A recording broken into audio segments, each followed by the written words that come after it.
All right, so we're now live streaming on YouTube. I'd be very curious to, oh, there. Okay, now they're showing me the live stream. All right, so we're now, all right. And I'll go ahead and record. Recording in 3, 2, 1.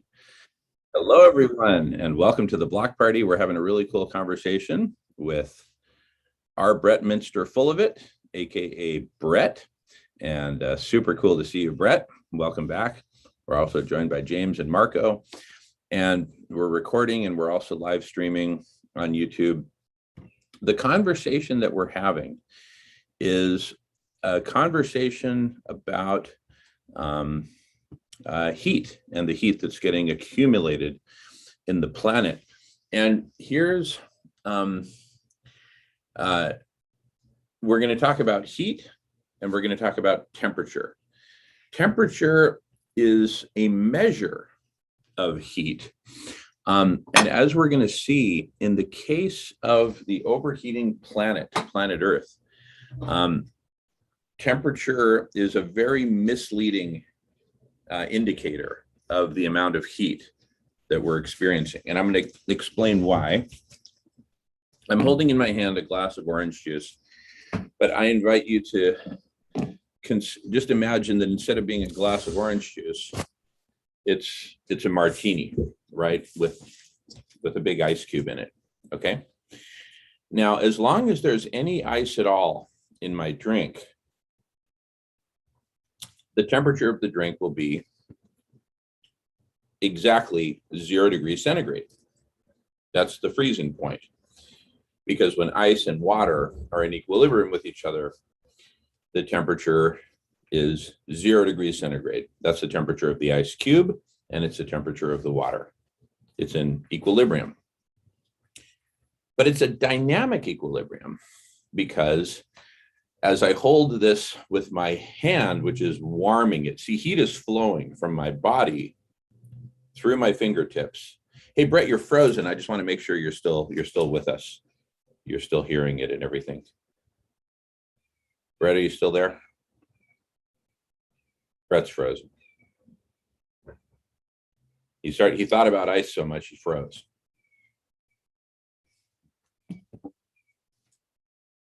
All right, let's wait till we hear back from Brett because I'm making this explanation to Brett after all. Okay, he dropped out. Hopefully he'll reconnect. Here we go. Hey, Brett. Welcome back. You're on mute. What was the last thing you heard clearly, Brett? I heard you recapping for anyone that might be tuning in now, temperature and, oh, for some reason I'm forgetting the other word, temperature and heat, yes. And the difference and why focusing on temperature may be a little bit misleading or unhelpful to what's really most important at the moment. And before that, by the way, Jamin was just telling me about something called a BOOP, B-O-O-O-P, which is the sum total of energy that humans, or that it gets created by, or maybe just go over that real quick. I think it's important. Now that we're live, you might as well do it. Totally. So one beep, B-O-O-P, one boop is the total amount of energy consumed by humanity in 1 year. And it's the amount of energy consumed in all forms, right? Electricity, oil, gas, firewood, wind, the ancient windmills in Holland. That's all energy, even though it didn't get converted to electricity. It's mechanical engineer energy driving a pump, etc. So it's the total amount of energy consumed by humanity in 1 year. Now, that energy ultimately converts to heat. That's just the nature of thermodynamics. It all gets converted to heat. So one boop is a gigantic amount of energy. It's all the energy humanity consumes in 1 year as a whole. All of that, other than a relatively small percentage, ultimately goes back into space. right? The Earth is constantly radiating infrared energy. People are doing it, rocks are doing it, water is doing it, even ice is doing it. Ice is doing it a lot less than, than a human per square centimeter of surface. The hotter the surface, the more infrared it's radiating. And so, well, if the Earth is constantly radiating heat out into space, why are we not just this cold rock? We're actually in a very interesting dynamic situation. It's kind of like driving through Siberia in the middle of winter with the heat cranked up to the maximum inside the car, but the windows are open a little bit. So you have this dynamic situation where all this heat is just getting generated and poured in, right? And so in that scenario, let's say we're at some dynamic equilibrium where the temperature is maybe 65 degrees centigrade, 65 degrees Fahrenheit. It's relatively comfortable for the people inside the car, but a lot of heat is going in and out of the system, right? We're heating up the great outdoors in Siberia. And so that Siberian road trip is a pretty darn good metaphor for the planet as a whole, right? We're getting tons of heat coming in from the sun, gobs and gobs of heat that's heating the planet.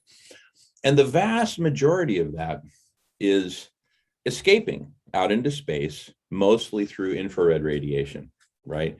And a couple hundred years ago, we were in this kind of nice dynamic equilibrium where the heat coming in kept the planet comfortably warm, right? Kind of like that Pink Floyd song, Comfortably Numb. We had become comfortably warm. And so we thought basically, okay, great, everything's cool. We're comfortably warm. And we had gotten used to that as the normal. So we didn't really worry too much about burning oil and gas and coal and things like that.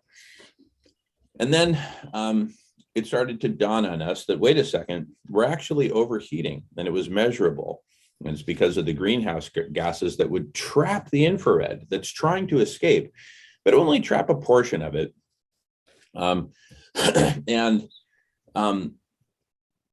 It would, then reflect that infrared back to the planet, which would absorb it, and then try to re-emit it. So it would try to take another bite at the apple. So it's kind of like this dynamic bouncing back and forth. Again, the Siberian road trip is a great example because it's, Hey, Jamin. Jamin, let me ask you a quick question. Is it also quote unquote true if space were cold like Siberia, people can understand that Earth is actually traveling through space. The sun is actually traveling through space. Everything is moving. The reason why we stay in line with the sun and the planets is because the sun is so gravitationally strong. It's like a black hole in the local system. So the sun is actually also being drawn forward through the coldness of space and the universe itself to probably another sun or black hole. Something is even heavier than the sun. So the sun is actually moving through the universe, as far as I understand it, and we're all going with it like a drain. That's where you get the spiraling motion. Not only are the planets spiraling around each other because of the relativity of gravity and matter and all, the whole damn thing is also rotating itself around another sun. So we're actually moving through Siberia as well. Like the Earth, spaceship Earth is like that car. Just to make it even more tangible and like visualizable, spaceship Earth is that car. And we've had the windows open with the heat in, like you're saying. So just for people to even understand, as far as I understand it, that is actually the case with everything being moving and gravity. The sun is almost like a local black hole in that regard. Exactly. I would even say it is. By the way, for the people that like super physics, I would say we're actually inside of a black hole, and the sun shining is a white hole. But anyway, for the next time, go ahead. So we're driving through Siberia. We're driving through Siberia, literally. Yeah, exactly. And the cumulative emission of greenhouse gases. Here's one analogy to think about that. If you guys want to mute your mics, we'll get a lot less feedback. But the cumulative emissions of greenhouse gases Marco, I'm just going to go ahead and mute. Yeah. I don't think. Okay, there you go. You're good. It's kind of like the windows of the car are slowly closing, very slowly, right?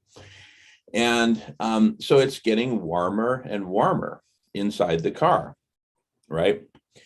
Now, let's bring in the ice to really make it interesting, okay?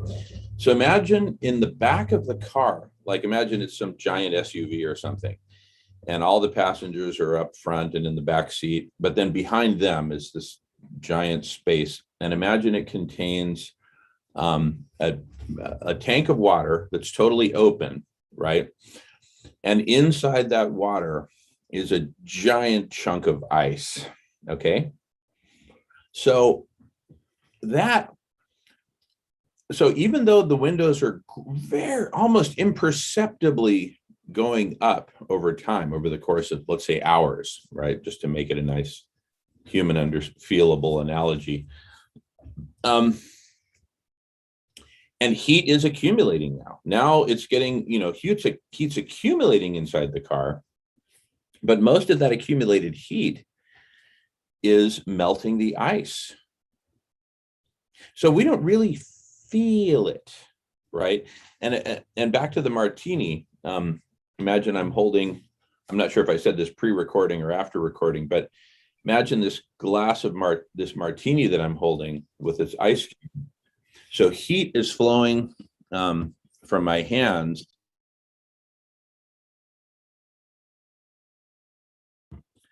Hey, Michael, welcome.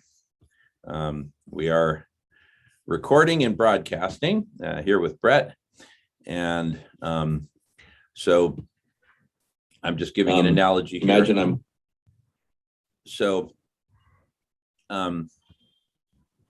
someone else is popping in. Who we got here? Oh, Michael's coming in again. All right. So heat is Damon, I'll handle new admittance, and if something goes wrong and we get a hacker, I'll try to take care of that too. So you can keep going. Awesome. Thank you, Brett. Appreciate it. All right. Welcome back, Michael. So heat is flowing from my arm through the surface of the glass into the fluid, and it's melting the ice, right? But while that's happening, all the time that's happening, as long as there's any ice left in the glass, there's a dynamic equilibrium inside that liquid ice system, which keeps that whole system at exactly 0 degrees centigrade, right? So heat is accumulating at an increasing rate. The more we raise those windows, the more net heat is being trapped inside the system that is the car. But as long as there's ice in the tank in the back, that ice is absorbing that excess heat. So even though the temperature is rising a little bit, it's really not rising that much because the ice won't let it rise that much. The ice is just absorbing it. But while the ice absorbs it, it melts. That's what ice does when it absorbs heat. It melts. Jamin, let me just help clarify for myself, maybe help others. So what you're saying is that this is like, high school level ecology, but it never dawned on me. So what you're saying is the ice actually is an attractor in a way. Like the ice's energy is kind of, like I'm trying to anthropomorphize it. It's like there's heat in the car, but instead of us getting super hot, like the actual flow of heat goes more towards the back of the car, like towards the ice, right? Because like the ice is like in the system, the ice is almost like attracting the heat because of its place in the ecosystem there in the car, right? And the windows going up, what's the equivalent of that to the greenhouse? Is that like us adding more, like we're adding more greenhouse gas? It's like putting the windows up. And before we know it, the windows are up, it's freezing outside, and there's heat trapped inside, but the ice is no longer there to balance it. Now we've got a super hot car. Roll them down, and if we did roll them down and got out, we'd be in Siberia anyway, which would not be very nice as far as being cold and all that. I mean, yeah, right? Yeah. Wait, Michael just said can't hear it going. So going to YouTube can hear that. Okay. Okay. All right. That's fair. So Michael's listening on YouTube, but that's exactly right. What you said, Brent. That is exactly perfectly correct. And if we did roll that we, now the thing is though, so as we roll these windows up, right, more and more heat gets trapped, and that ends up melting the ice faster and faster. And this is going to get to the key of why temperature is really not the thing we should be focused on, because it's really a trailing indicator, right? And here's what I mean by that. So as long as there's even a sliver of ice left in the martini, I take a sip, it's nice and cold. What's the problem, right? It's 0 degrees centigrade, it's freezing. So, but let's talk in the martini, and then we'll go back to the SUV road trip in Siberia.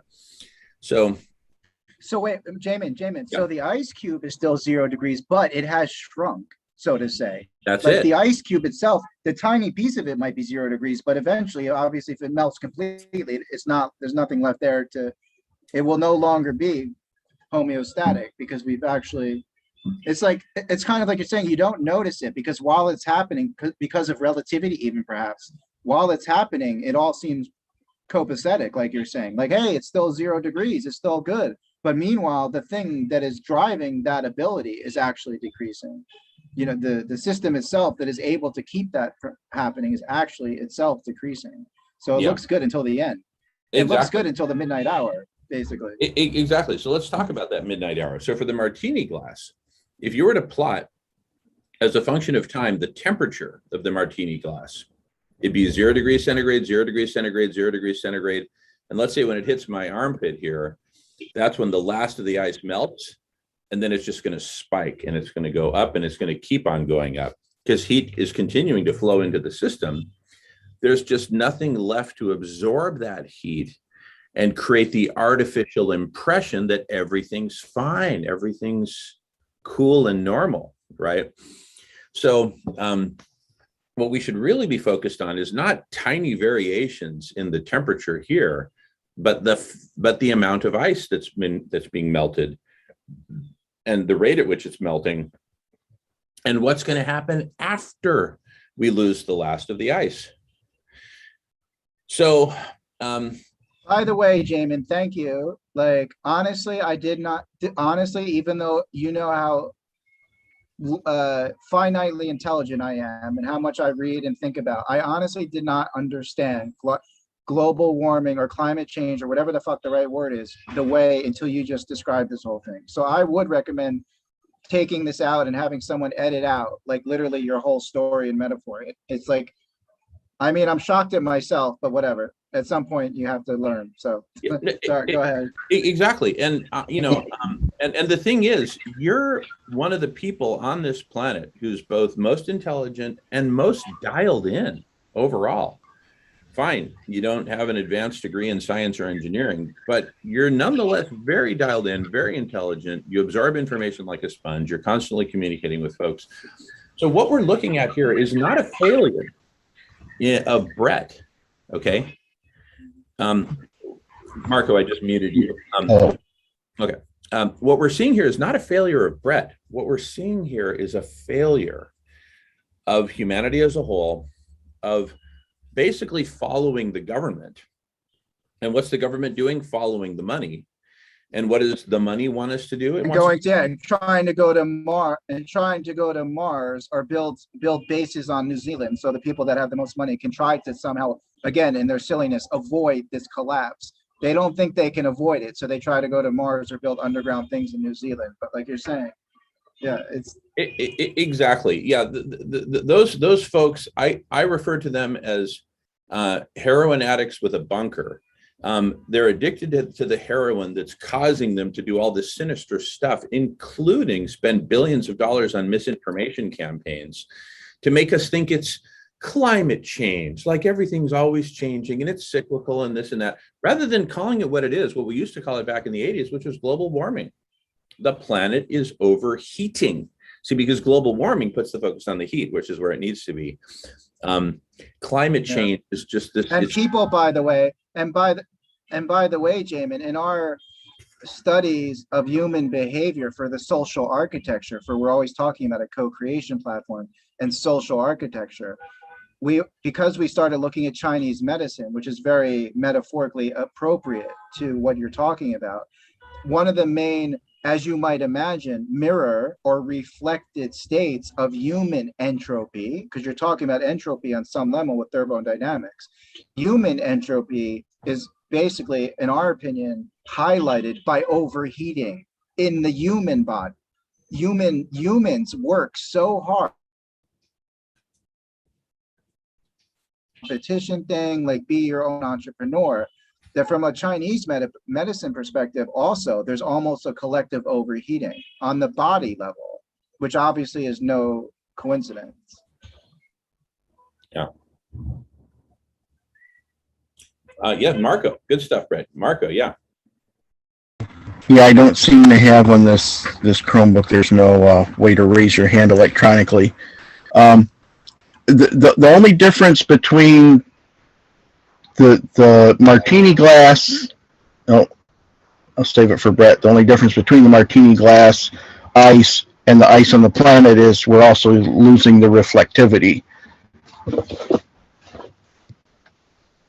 Yeah, exactly. And we haven't even talked about that yet. But anyway, so Brett, give me a thumbs up if you can hear me okay. You're on mute, and that's okay, Brett. Okay, good. We're back to it. Okay. So we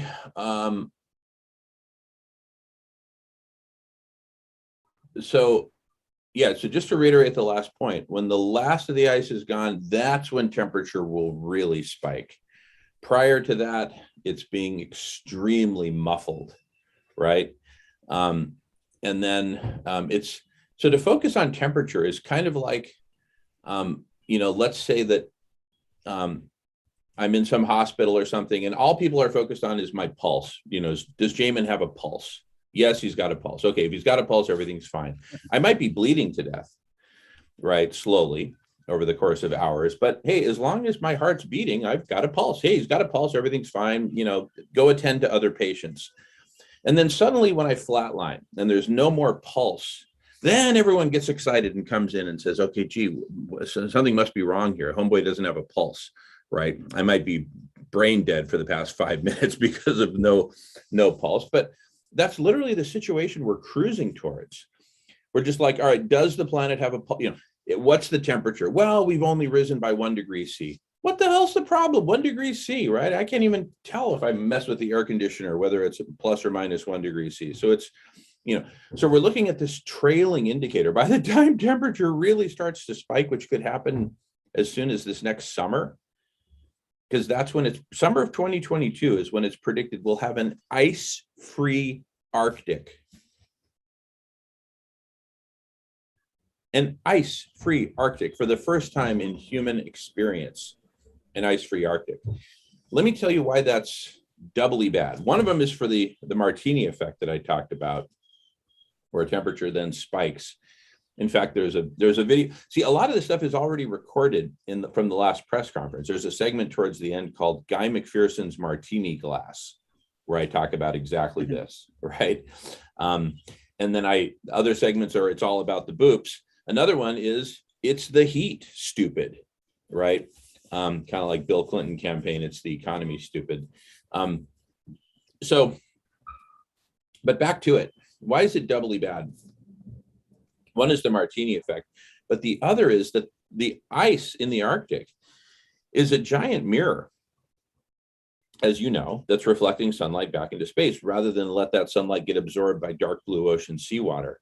So as the reflectivity disappears, that has a very similar effect to greenhouse gas accumulation, right?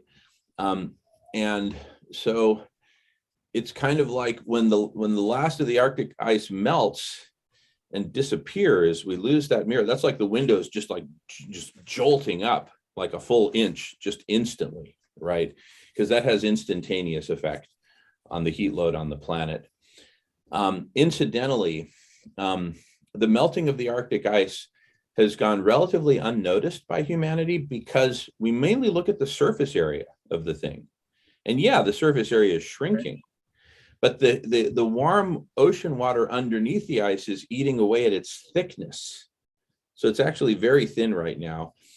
In terms of volume, which is what we should be measuring in terms of the ice, we're down to about 20% of the volume of ice that we had 100 years ago.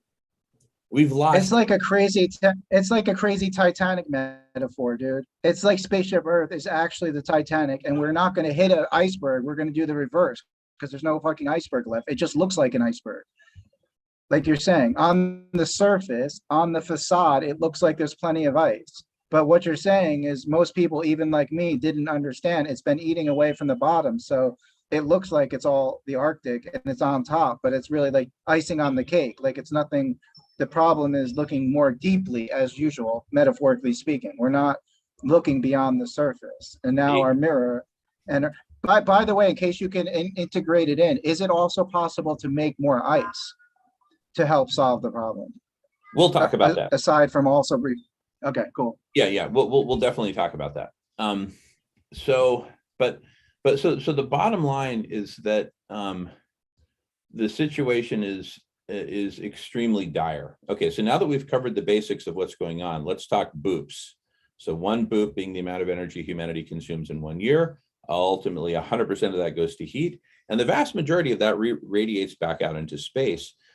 So we end up net accumulating, containing and absorbing, which means the ice and oceans mainly are doing the absorbing. We absorb only about 2% of that heat of that one boop.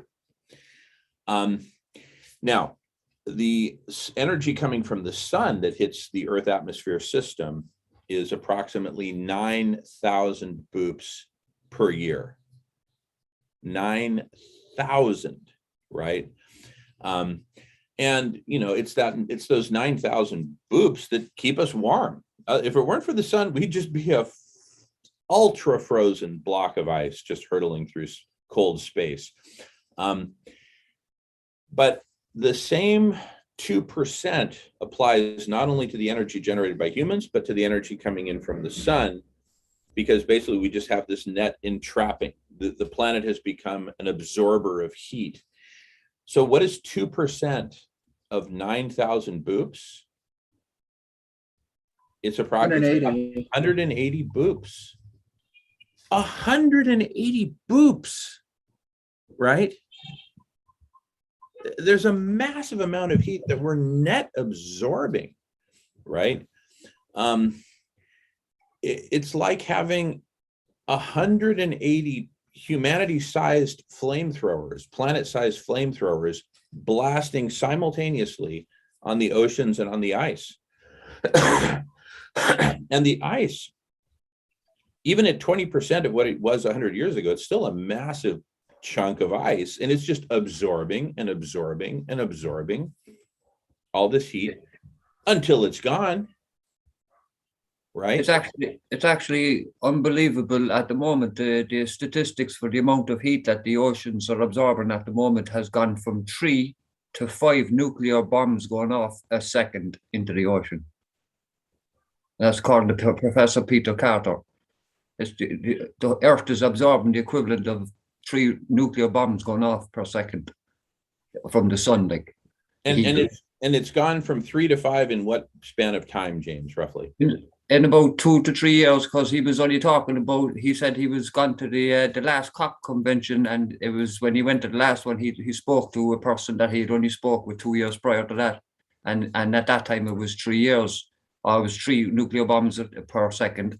And he said, I was shocked to hear that it was gone up to 3. And the man said, no, try 5 now, he said. It's gone up to 5 already in the last couple of years. But basically what I'm saying we have a lot of scenarios going on here, and I'd say for the average listener, it might be very hard to understand.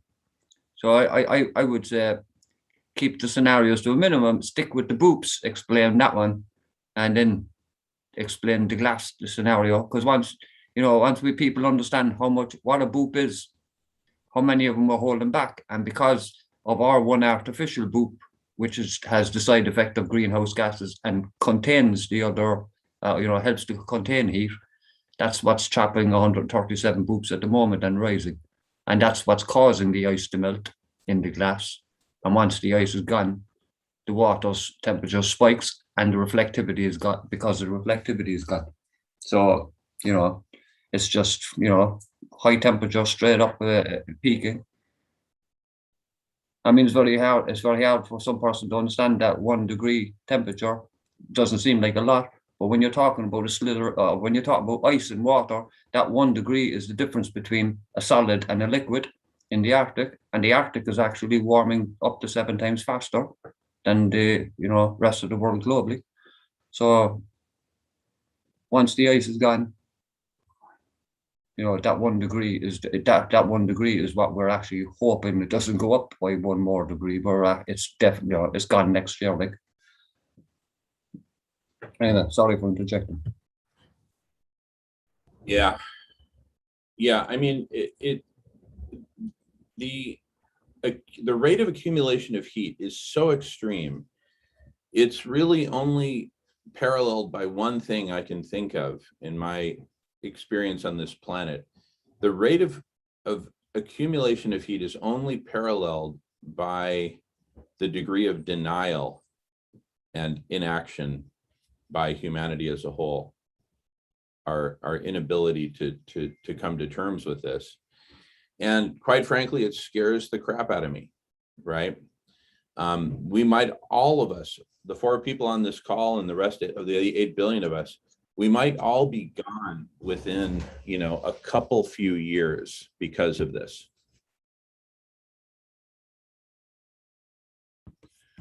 The host keeps muting me, by the way. Yeah, sorry, I was admitting Michael, and then it shifted down, and these buttons don't work well on this thing. Sorry.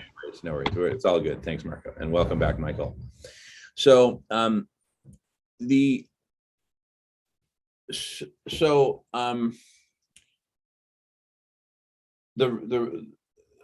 rate of accumulation of heat, it's mind-boggling how fast we're accumulating heat and how fast we're eliminating the reservoir, that last sliver of ice in the martini glass that's keeping us alive. And so I really see this, and Brett, give me a thumbs up if you can still hear, because you're frozen.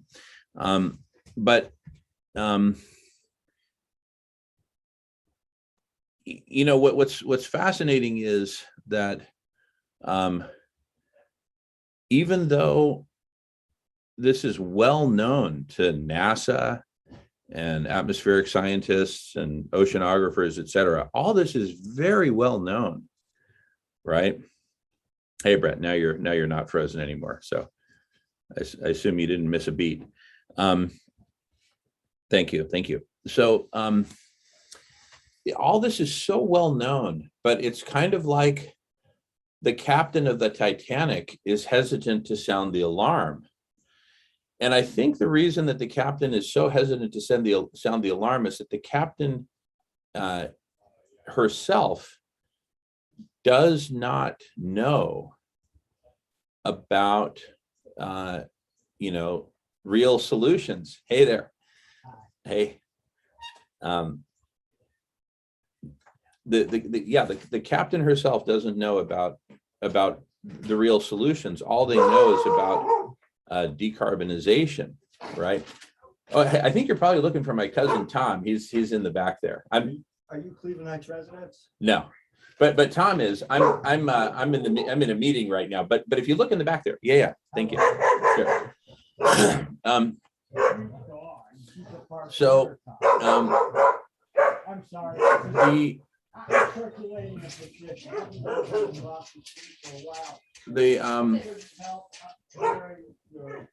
conversation that's going place here.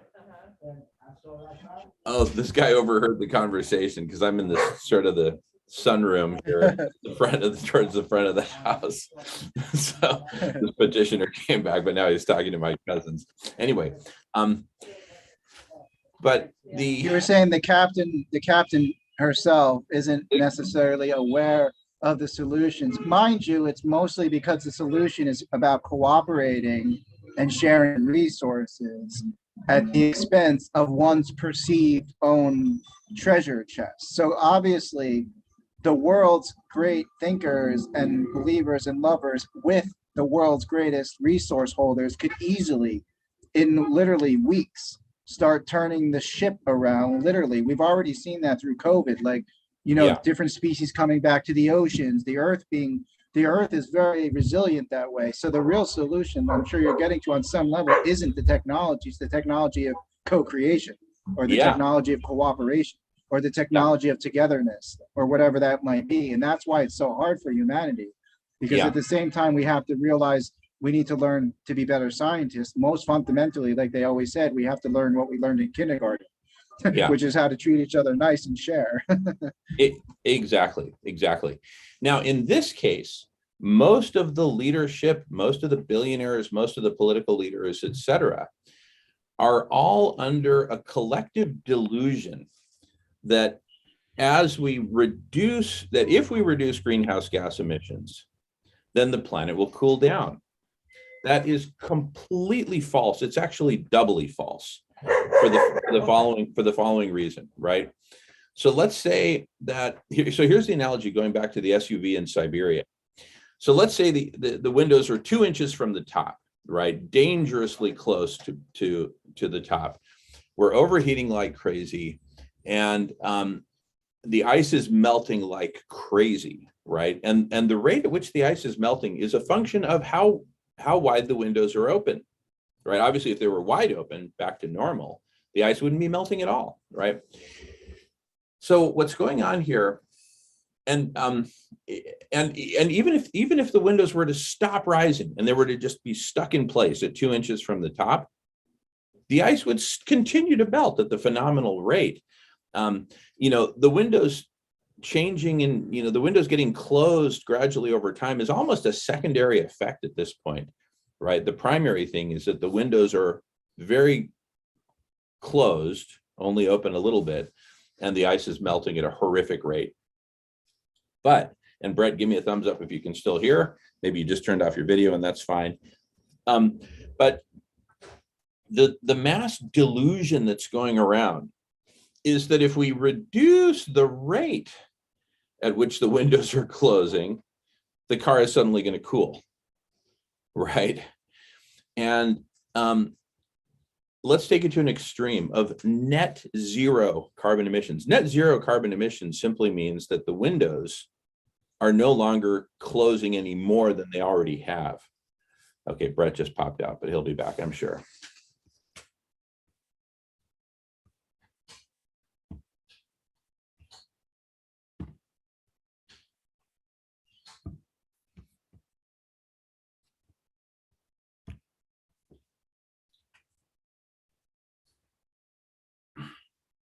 Just waiting for Brett here. Taking a little pause.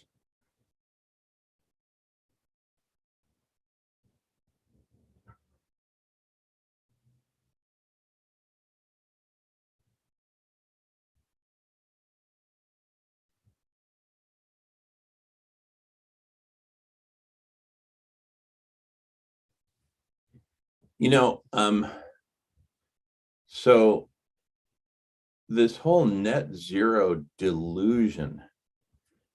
Okay, Brett's back. Hey, Brett, welcome back. So anyway, the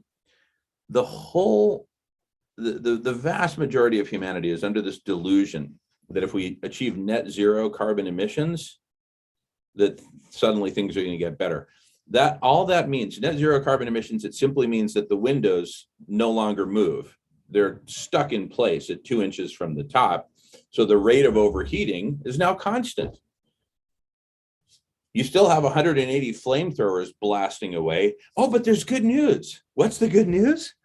Here's the good news, Brett. We're no longer adding any more flamethrowers. As if that's some sort of a victory, for crying out loud. That's how deluded we've become as a planet. And it's thanks to the billions of dollars spent mainly by the oil companies over the past few decades, creating all this confusion. The confusion that it's not well understood, that the scientists are in disagreement, that it's really not global warming, it's climate change, and it's cyclical, and this and that, and all this bullshit, right? So anyway, so I'm ready to shift gears and start talking solutions to all this at multiple levels, not just the technical solution of SRM or marine cloud brightening specifically, but more broadly, including political solutions, cultural solutions, economic solutions, et cetera, right? Are we ready to shift gears? Okay. Have I painted a dire enough picture? It's just reality. It's just a matter of looking at reality. We seem to have trouble with that, partly because we're all addicted to our own stories within the larger story of humanity, right? Yeah, thanks. Thanks, Jamin. It was super clear, super helpful. I'm actually listening to an audiobook, which I don't do much of, by Jamie Wheel, who does the Flow Genome Project. It's his Rapture book. And I think he was bringing up the story of Douglas Rushkoff, which you might be familiar with. You know, the science fiction-y writer. He went to like this meeting with all the elite people, and all these elite rich people were asking him not how to save the world in this way, but their big question was, how do we make sure the people that we pay to protect us don't turn on us? That's their big question. Like, how do we protect ourselves? And he says, from what I understand, by the way, that these elite people, and some of them are the Satanists, and some of them are this, whatever, you know, all that aside, what they seem to have concluded based on religious beliefs and other beliefs is that we actually have no chance. That's why they're so interested in going to Mars and or building bunkers. They actually believe, based on probably tapping into some of the best scientists on the planet, except they're just not hopeful people, right? They're not optimists, and they're not lovers in a sense. So what they've concluded is those windows are going up. There's actually nothing we can actually do. So we need to cut bait, basically, and either protect ourselves here or literally go to another planet. So just as a little filler, as far as like you're saying, reality tunnels and the stories people tell them, they've basically, with all their beliefs and resources, said, you know what? Humanity is a bunch of idiots, you know, because they're smarter than everyone else, because they've won game A, which for them defines success and intelligence, rather than helping people and feeding everybody, you know, having a bigger house and being able to go to Mars when the shit hits the fan. That's the definition of success. So I love how it all ties together, really, because what we're talking about here is, again, a whole system, what people believe, what they think, how they act, let alone the reality, like you're saying, of just looking something in the face. That's where you get that existential thing, right? Like when you're facing your own death, most people don't go, you know, happily into the good night. They basically resist everything or start crying about what they didn't do right. You know, that whole famous thing that most people die like regretting it. So just fascinating how the psychology also is, you know, part of this. And the evolution of humanity is going great if we could just do this one thing now and turn that last story around and show the world that we can work together and show people that that actually has more benefit than every man for themselves, because everyone's been quite deluded by taking the a tool for them to basically justify and explain their behaviors. Well, it's all every man for themselves. We all have to adapt. You know, this is capitalism. It's a free market. All of these sound bites now have come home to roost. Basically, instead of apologizing and saying we can do better, we're happy to sponsor the building of SRM and Togetherland and feeding people. They don't want to do that yet. They still want to grasp on to that dying, I was wrong. Like, which is not a moral thing. All of us are happy to sort of, I don't know if it's our role, but just speaking euphemistically, we're all happy to forgive our brothers and sisters if at the last minute they can kind of come to the senses and get together with all of us and create a full heaven as earth. So I mean, hopefully, I hope that that's what happens. So, but anyway, sorry, I'm fascinated obviously by the spiritual and the psychological dimensions of all this, which is where you were headed for me, because of the story. Again, going back to media and story, it's like, how do we finally inculcate or bring this new quote unquote story in such a way that even the most hardened cynic or the most hardened billionaire is like, wait a second. Oh, even if I go to Mars, I'm going to have to pay people to protect my home. And then I have to pay them to protect the people that protect me. And like, but that was their big question that they asked this genius futurist and technologist. Not how do we put solar radiation management on the planet. It was how do we ensure that the people protecting us don't turn on us. That's what he says, by the way. I mean, this guy, he went into the den of all of this, and that's what they asked him. Of all things, that's what they asked him. How do we protect the people that protect us so they don't take over our compound? I think it was Jem Bendel that told that story, actually, as far as I can remember from a video I watched. It was Jem Bendel, the guy that published the deep adaptation papers. And, Yes. you know, for the people, how do we, because he published deep adaptation papers, which are basically about how are we going to adapt to what's coming? Because face it or believe it or not, it's coming. And we either adapt to it or we're fucked, is basically what he was saying. And there's millionaires that invited him to this meeting. And those were the questions that he posed. There's a video on YouTube about it where he's talking to, I think it's, he was talking to, it was the Face and Future documentary, Scientist Warning documentary at the time, I think. But yeah. But you see, the thing about the millionaires, the 1% and everything, and all those plans to go to Mars, all those plans obviously have been in the planning for a long time now, a number of years, well over a decade, and it's only in the recent, like only in 2015, that the intergovernmental panel looked at the different types of geoengineering and SRM projects to view them and see whether they'd be any good. And to be honest with you, they're biased and they're working for the government. It does start with intergovernmental panel, like so. They view them to be unpredictable, so therefore not worth taking a chance on, regardless of the fact that the alternative is we're all screwed. You know what I mean? So I don't understand why no stone should be left unturned when it comes to exploring what options and solutions we have and how to try them out and how to fund them and everything else. But the point is that our governments are telling us that zero carbon is the way to go because the 1% and the oil companies are telling them to do that because they, as you said, Brett, they think we're screwed, so they're either going to retreat to the bunkers or Mars or whatever their plans are, right? And in the meantime, they're going to profit out of what they can in order to fund that. That means keeping the workforce working and get rid of the unwanted or whatever. That doesn't matter. It could be all sorts of conspiracy theories come into it, but at the end of the day, we have to speak truth here. And the truth is, the planet is overheating exponentially, and in the next year, possibly to 3 years, we'll have an Arctic free ice. And possibly within a couple of years after that, you could be, looking at a future or looking at no future for yourself, your children, or your grandchildren. It's as simple as that, or all life on Earth. Because if we go, the shepherds of the planet, then the 450 nuclear power plants we've been controlling, they go into meltdown, and it only takes 13 of them to ionize the Earth's atmosphere.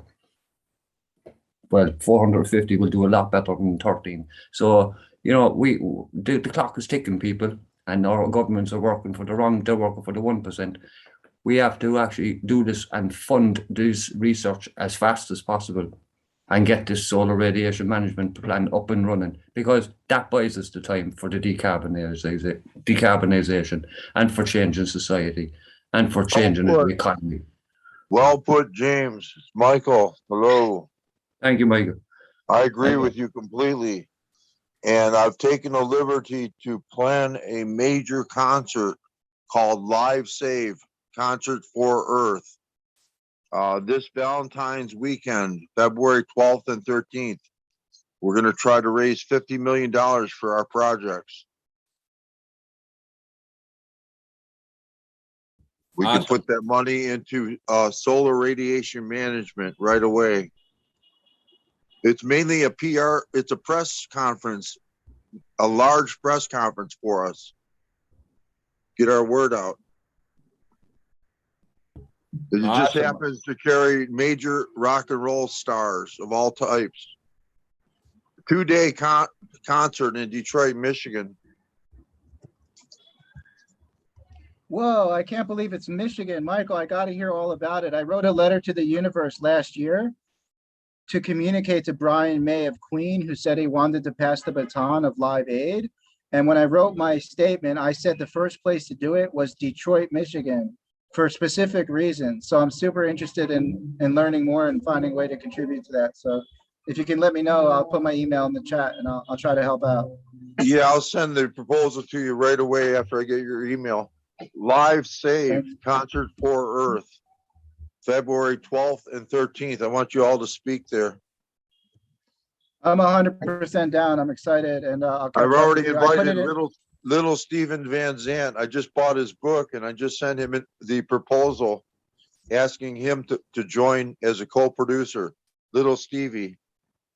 Yeah, right on. He's in Bruce Springsteen's E Street Band.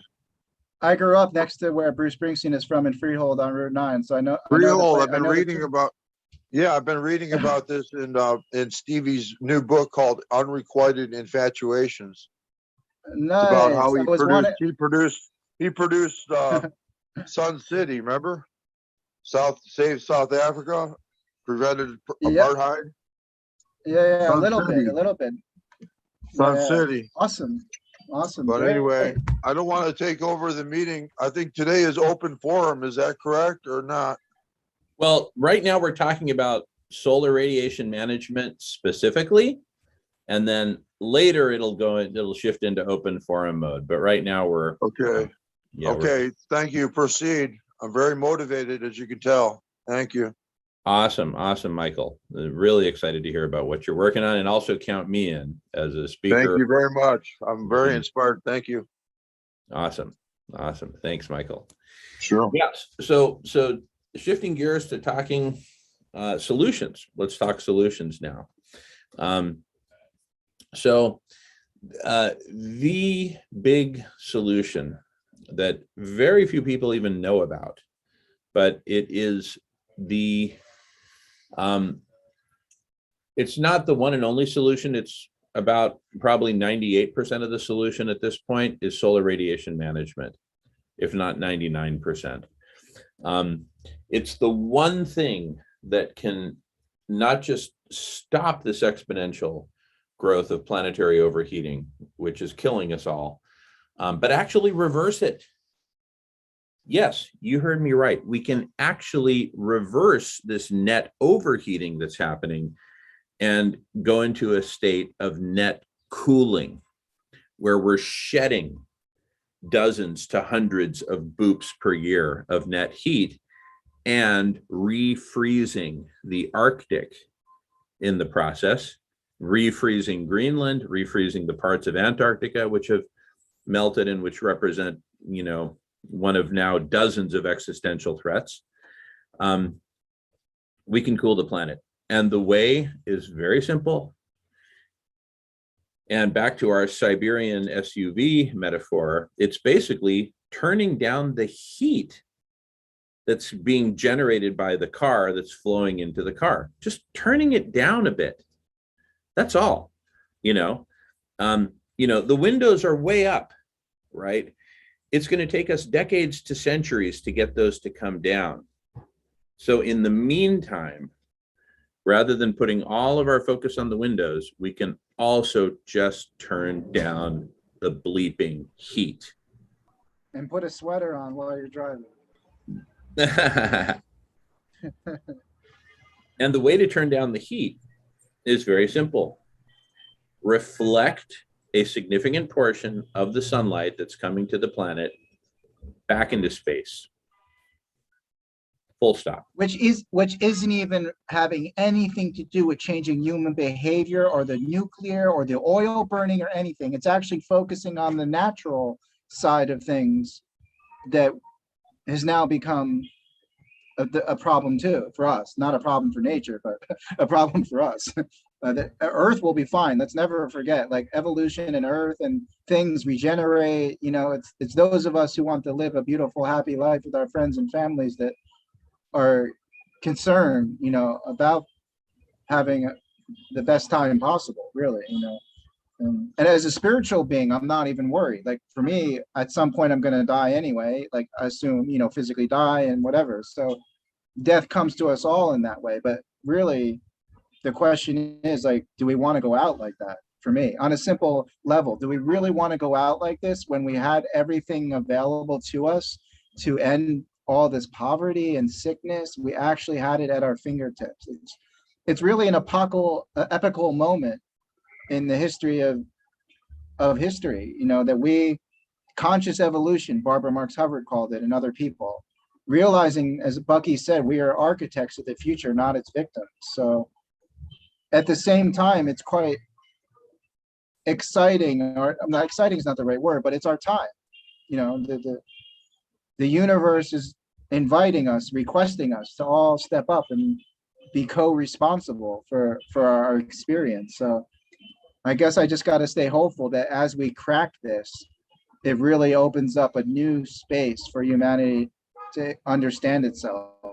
It's a come, what do they call it? Come hither moment, or like Live Aid was great for AIDS, and then we had poverty, and the Free Tibet Festival by the Beastie Boys really influenced me, where they brought awareness to the Tibetan plight. But now we've got to the point where like we need to have a festival and a concert 365, 24/7, not to save any particular culture, like, Black Lives Matter, Jewish Lives Matter, White Lives Matter. Like we've really got to like figure out that we're indigenous to consciousness here. We're all indigenous to life and happiness. So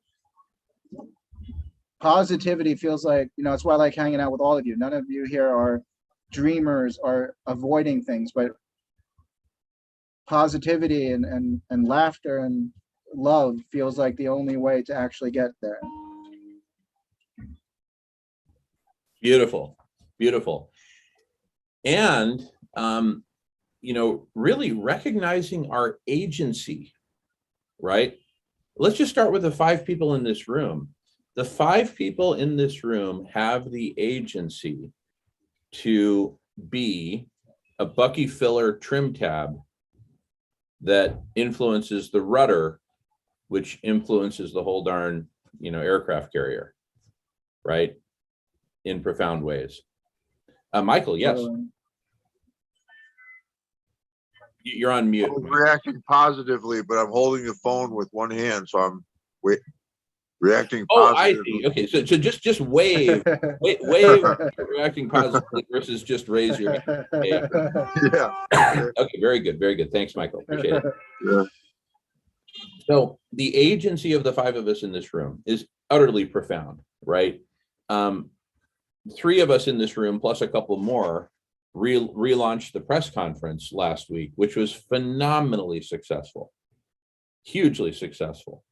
And we did this in the midst of tremendous disruption to our own lives. My uncle passed away a little over a month ago, and I'm now have just tons of responsibility on my plate associated with that I didn't have before. We actually had a meeting 4 weeks ago where the co-creators of the press conference, the 5 folks most in charge of that, we said, hey, do we want to continue with the September 23rd scheduled press conference, or do we want to postpone it? We basically took a go, no go vote, and we all agreed, let's do it. We're in the midst of all this busyness and disruption that we didn't have before, but we came to the conclusion, yes, we want to do it. We did it. It was very successful. And I point to that as because I believe that's one of the vehicles that can really get humanity together. And when I say humanity, I mean really just a tiny percentage of us, a teeny little percentage of humanity who can come together and really make the difference. Because here, let me welcome Gabrielle. Welcome, Gabrielle. We are. Hi. Hey, welcome. Hey, just so you know, first and foremost, we are recording and we're also live streaming on YouTube. So just wanted to have full disclosure there. And Thanks. I'm just going to listen. That's perfect. That's perfect. You're absolutely welcome. We're talking about solar radiation management. That's what I'm here for. Wonderful. You've come to the right place, Gabrielle. Thank you. Thank you. All right. So, I was having this conversation just a couple of days. We were having this conversation a couple of days ago when we did a recording on Dear Umair, which we're about to launch publicly and get Umair into this conversation, which is going to be that's going to be a total game changer. Umair Haque. The conversation is like this. It turns out that in order to do solar radiation management and cool the planet, we don't even need 1% of humanity to be on board. We don't even need 1% of humanity to even know about it. That's the fascinating thing, right? All the focus that's been on carbon reduction and all that, that's going to affect everybody, right? And that's a good thing. And I get it. That's great. But it's too little too late to save the planet from imminent death. The only thing that can do that is solar radiation management. And to do solar radiation management at planetary scale to actually cool the planet, we need on the order of 1,000 of the vessels that Professor Stephen Salter has been, imagining and designing that he talked about during the last press conference on marine cloud brightening. Check that out. So September 23rd, it's in part 1 of 3. Relatively early on, is marine cloud brightening. Marine cloud brightening can be fully funded up to these 1,000 vessels that we need for on the order of $10 billion, including operating expense and everything, right? One mega billionaire could write one check for $10 billion and the whole thing would be funded and the whole thing would get implemented and we'd cool the planet, right? And that's something that literally, in an extreme, probably a few thousand people working on this with the appropriate funding could get this done. A few thousand of us could get it done. Michael's got his hand up. Go for it, Michael. What was the amount again, please? I missed that. $10 billion. 10 billion. We can do that. It's totally doable. I want to start with 50 million seed money from a major concert. We can do that. Well, that sounds great, Michael. That sounds great. Thank you. I'm over. Thank you. Awesome. Thank you, Michael. So let's get down to brass tacks. What I'd like to see happen with the benefit of Umair Haque and his audience getting into the game, which I think is inevitable at this point, given the agency of all of us and what we're taking on together. What I'd like to see are two things. Number one, Dear Umair really take off exponentially as a platform. The basic idea there is very simple. Umair Haque writes an article, which he does six times a week, 6 days a week out of 7. He publishes articles, and they're usually freaking spot on. And then what we do is we read one of his articles, whichever one we like the most from the previous few days. We read it top to bottom, and then we have a conversation about it. Everyone who's in the room.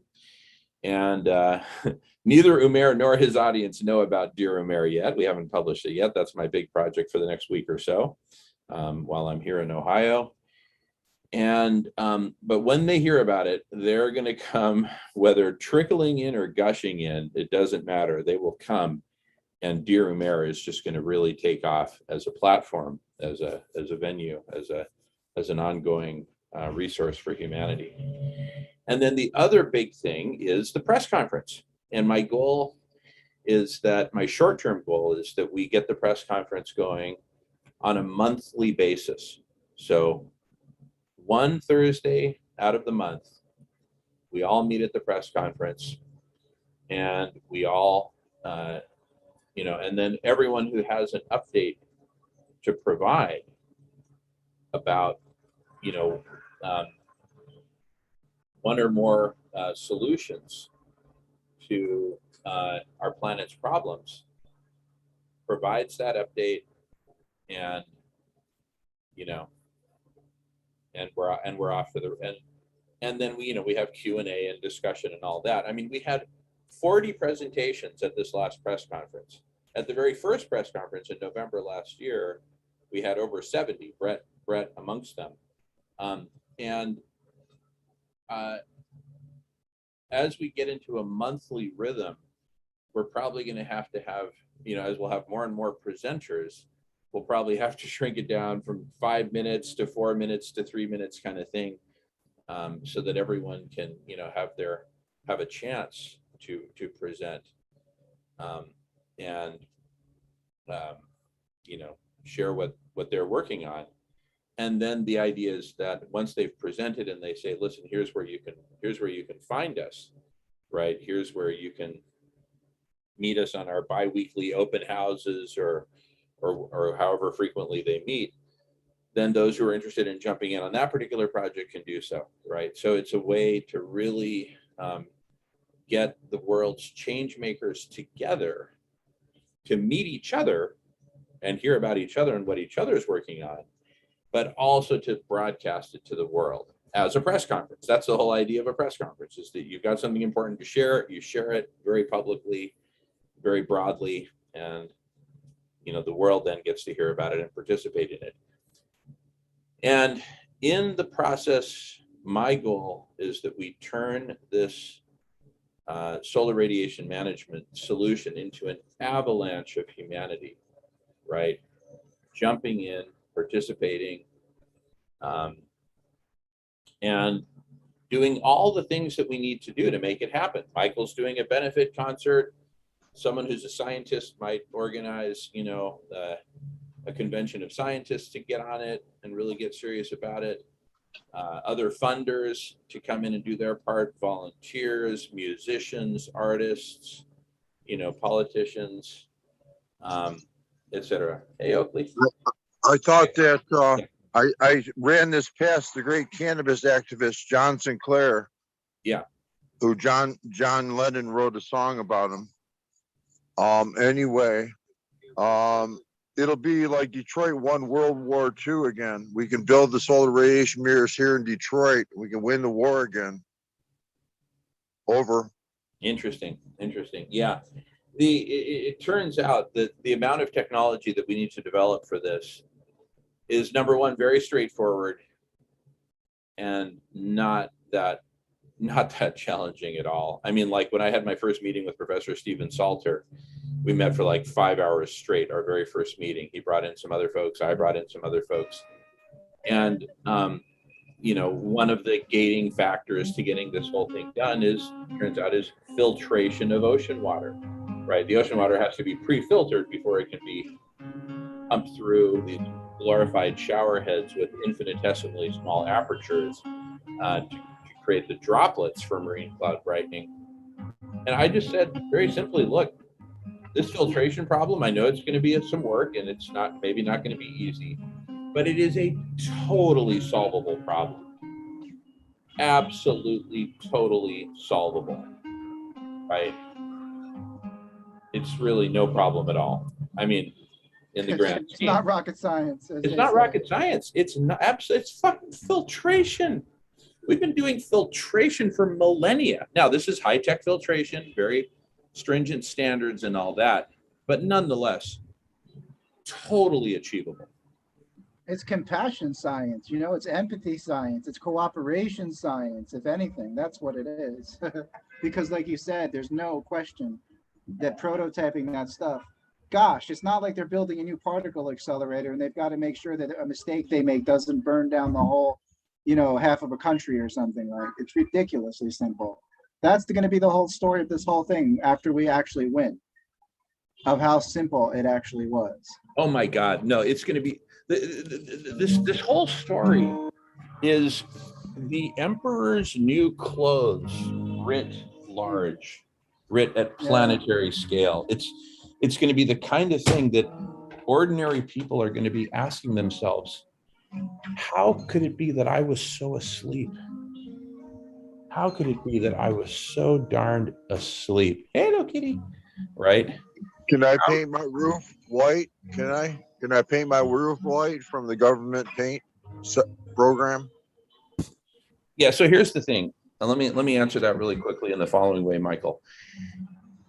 Beyond your roof, if we take the billions of roofs all around the world and paint them all perfectly reflective, that will get us to about 17% of the reflectivity that we actually need. So I'm certainly not discouraging you to paint your roof white, but I am asking us all, keep your eyes on the prize, right? De-emphasize your next bong hit and emphasize cooling the planet to save life on Earth, okay? That means marine cloud brightening at planetary scale. It means $10 billion, 1,000 vessels, solving all of our technology's problems, and the technical challenges. And first and foremost, it means getting more of us together, right? And exponentiating this conversation, because I've hypothesized that one key milestone in all of this is going to be getting to a point where we have 8,000 people in the conversation. Now, what does that look like? Imagine 1,000 different conversations going in parallel, right? Maybe 100 Zoom rooms and 10 breakout rooms apiece, something like that. So you've got 1,000 rooms, 1,000 conversations going with, on average, 8 people each, right? Those 1,000 conversations, probably hundreds of them, need to be just on solar radiation management. The technology, the politics, the culture, the funding, turning this into a mass movement, all the different facets. Some of the rooms will just be on the basic science and the basic math and the basic thermodynamics, kind of like a high school or college class, to bring people up to speed. An hour ago, we were focused on the basics. What are the basics of what's going on here, right? How do we measure it? How do we explain it? What does it boil down to, right? So, we need to have those meetings, but we also need to have the advanced level meetings of the people who already get it. And now, okay, how do we get this implemented, right? So, And for the, yeah, go ahead. Yeah, just for the average person out there listening and one trying to figure out what is this solar marine cloud brightening all about, and what do we have to build or pay $10 billion for? Basically, a fleet of ships, autonomously wind-driven ships, wind-powered. There's no energy being used, no diesel, no fuel, no anything, and they're just basically pumping through filters seawater. It's a natural process that takes place on the earth anyway. It's just natural physics. It's a natural process. It's called air convection and moisture bringing, the convection brings it up into the different parts of the atmosphere. But the only thing is that most people don't realize, in order to have a raindrop, you have to have a nucleus, which is some kind of a dirt particle, or preferably salt particle from the ocean, which is naturally produced. And it's the salt particles in the salt water that are bright white, and they create the bright white clouds, which we need for the reflectivity. It can be switched on or off at the drop of a hat. Therefore, it can't be something that we implement and have no control over for a number of years, such as spraying stuff into the sky, which is like chemicals, which is not a bad plan if we were to resort to it at the end of the day. But the point is, it's uncontrollable once it's gone up there. With marine cloud brightening, it's as easy as switching on the light switch and switching it back off. The effects will be reduced within a matter of days. And also the beauty of it is that the tests and model tests have also shown already that placing it at strategic places in the planet can help us to actually make sure we know where, if we need rain in the Sahara, it'll go there. And if you need rain in Australia for the fires, it'll go there. And if you want to reduce rain, whereas flooding, you can reduce the rain by using the wind patterns to judge where to put the ships to spray the clouds. So it's very basic science and physics, really. For the average person, I know it could sound very complicated or whatever else, but to be honest with you, if you get involved in these conversations, and as Jamin is saying, we can have, rooms where we can be explained gradually up and get everybody up to speed. It's a simple process, but it's been kept by, it's been kept from us by the powers that be for their own agenda, whatever, zero carbon, which is the wrong way to go on its own. But whatever the reason, this needs to be done in order to buy ourselves time to be able to draw down carbon and to be able to change what we need to change in order to survive. And Jesse agrees. Yeah, good. Sorry. Thank you, Jesse. Thank you, James. Thank you, Jesse James. Yeah, absolutely. Couldn't agree more.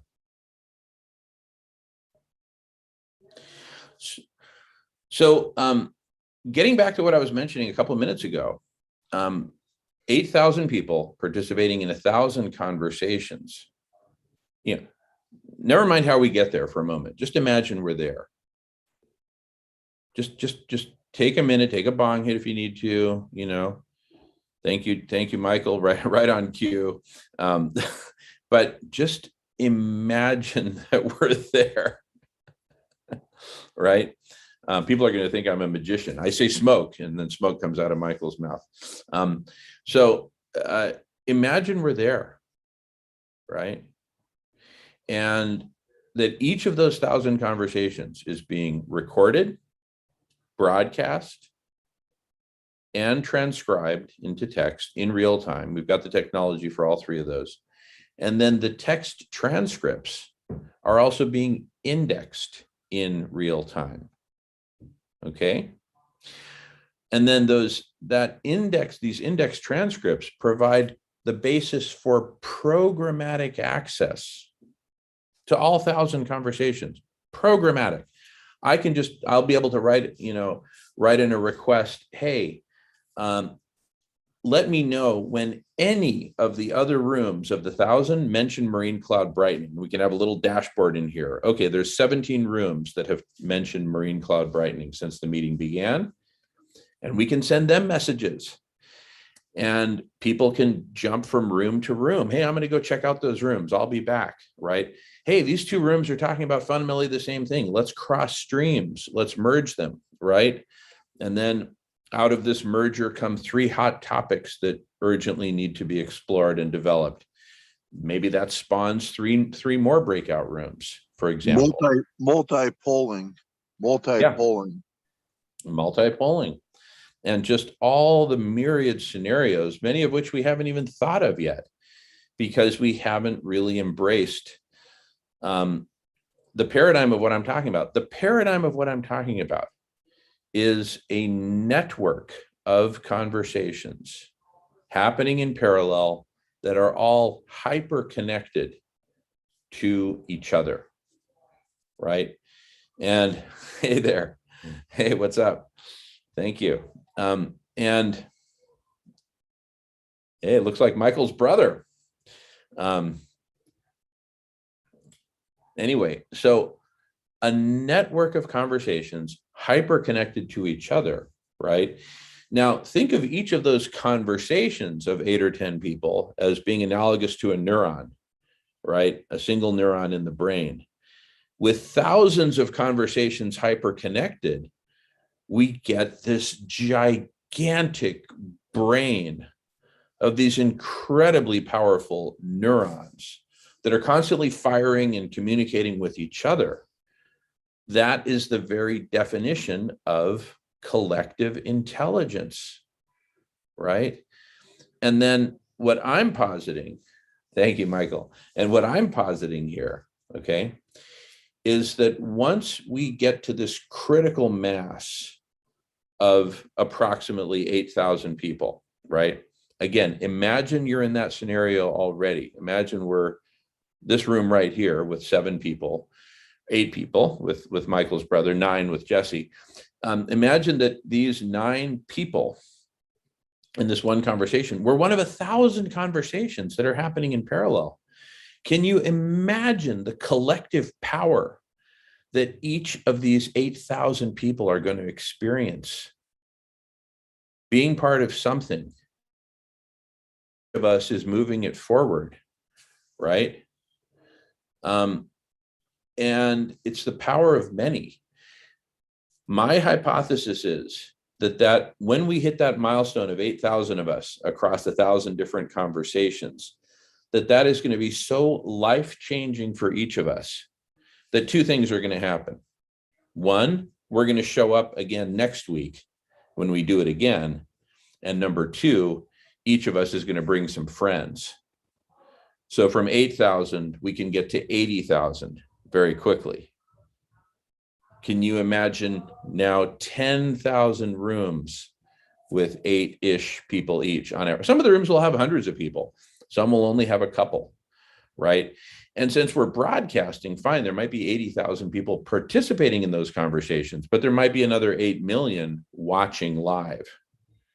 And of those 8 million, a significant percentage are sooner or later are going to join the conversational pool.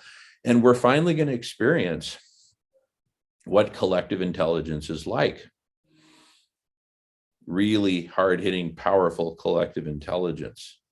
I mean, can you imagine that in parallel, multiple breakout rooms, multiple conversations with appropriately filled with scientists, engineers, technicians, et cetera, are simultaneously figuring out the filtration problem that we were talking about earlier. The power, by the way, Marco put in one of his windows, he put an image of those vessels for spraying ocean water into the atmosphere to create the marine clouds. Simultaneously, certain rooms are going to be solving the filtration problem. It might be 10 rooms just working on filtration, and engineers hopping from room to room and saying, okay, we've got this figured out, but what about this? I mean, it's going to solve it so quickly. You see what I'm saying? So a handful of rooms working on filtration, another handful working on power systems, another handful working on fine-tuning the droplet sizes, et cetera, right? Another handful working on the batteries required, another handful working on the sails that generate the power, another working on the hydrofoil, et cetera, et cetera, et cetera, okay? And then in parallel with all that are working on the technology side, dozens of rooms, if not hundreds, will be working on the financing and the politics. How do we get political support and political cover? The legal aspects. I don't really see a lot of legal issues for these sailing vessels to be spraying water up into the air, but it's better that we be proactive and think about what issues could come up and how do we address those. Then there's the whole media side, media, PR, marketing, right? Getting the word out. When do we want to get the word out? How? Why? Right? Et cetera, et cetera. Now, Brett, this will be of particular interest to you, is that at some point in this progression from 80 people to 800 to 8,000 to 80,000 to 800,000, at some point we're going to cross a threshold, whether imaginary or real or whatever. We will cross a threshold.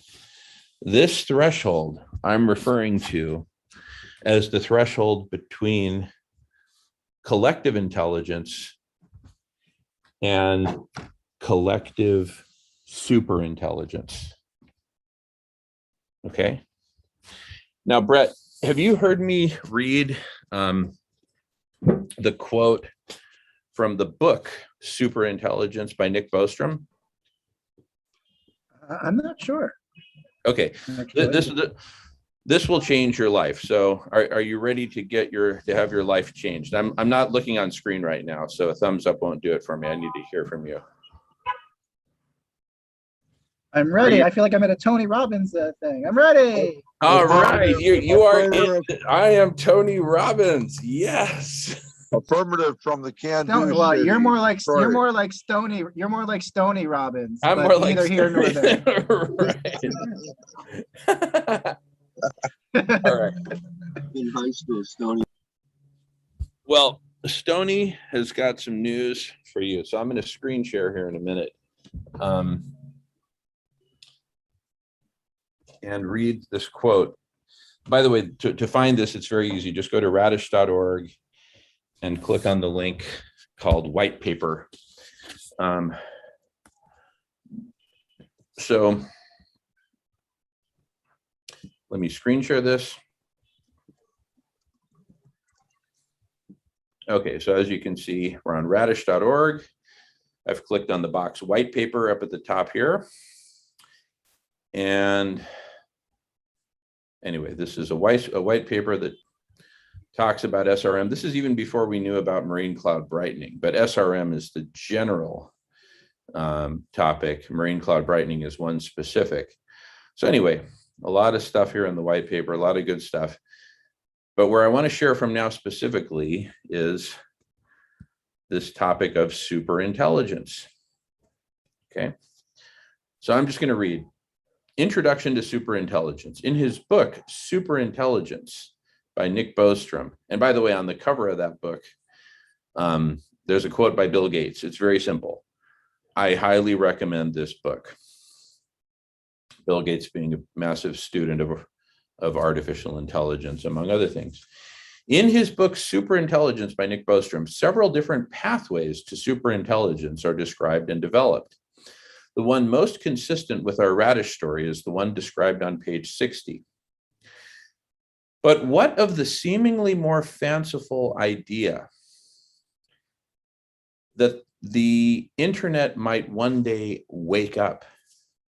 Could the internet become something more than just the backbone of a loosely integrated collective superintelligence, something more like a virtual skull housing an emerging unified superintellect?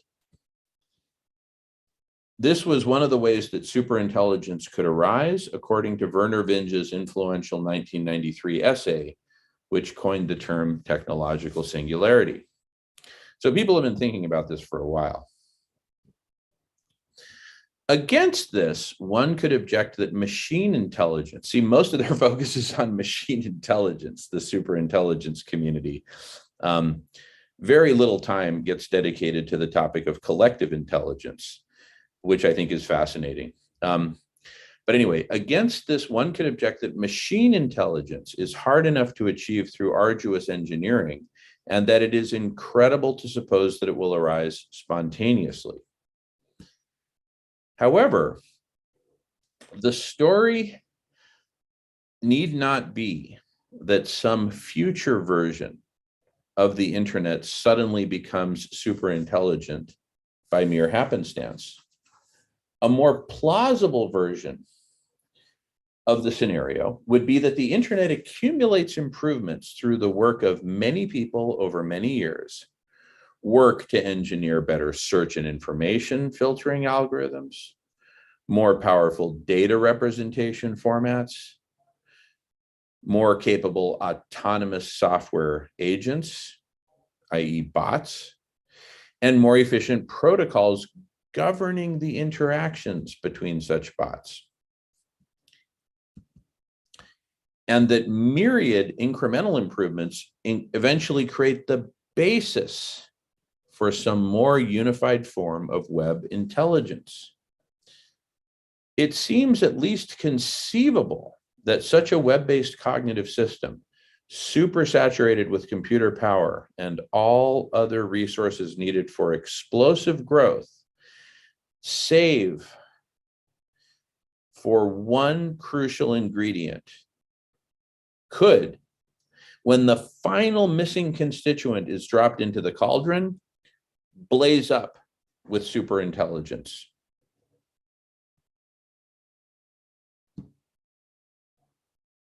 So he's describing an incremental approach. He's mostly focused on machine intelligence. You know, heaven forbid, 8,000 people coming together could actually create something super intelligent, right? Though, to his credit, Nick Bostrom does talk about collective intelligence. He spends only a few pages out of a multi-hundred-page book talking about collective intelligence. I mean, for me, it really speaks to our inferiority complex as a species. We don't really think of ourselves as that intelligent. Oh, but artificial intelligence, yeah, now you're talking, right? Heaven forbid, tens of thousands of us could come together and create something vastly more intelligent than even the smartest of us in the room. Anyway, I'm being a little cynical, but let me get over that. The bottom line is that superintelligence is a thing. We are getting there. Software is incredibly powerful, but even more powerful is the human mind. And even more powerful than that is the human collective. What we can do together in Togetherland. And in fact, Brett, I invite you to bring Togetherland into this. See, right now we've got this merger of the press conference and Trove, right? Imagine we do the press conference powered by Trove in Togetherland.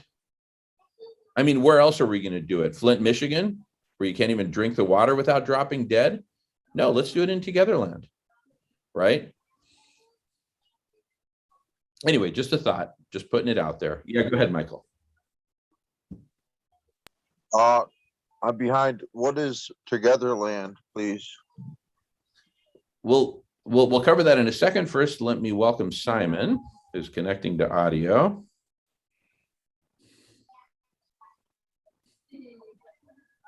He's still connecting. Welcome, Simon. He can't hear you. He's still connecting to audio, but he can see you.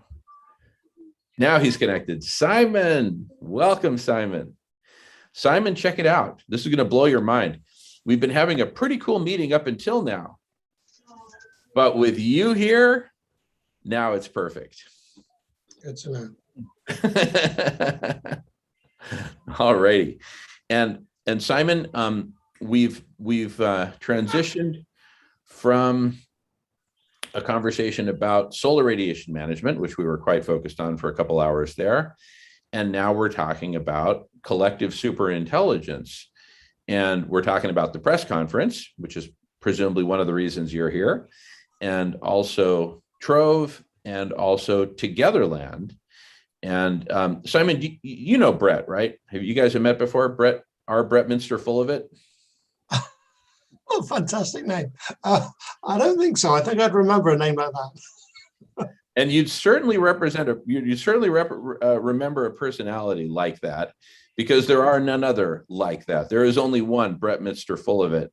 And with that, I'm going to gently pass the talking feather to Brett to both talk about himself for a minute and Togetherland. Because just before you showed up, Simon, I was saying, hey, we've got something really powerful going on here between the press conference and Trove. What if we do the press conference on Togetherland?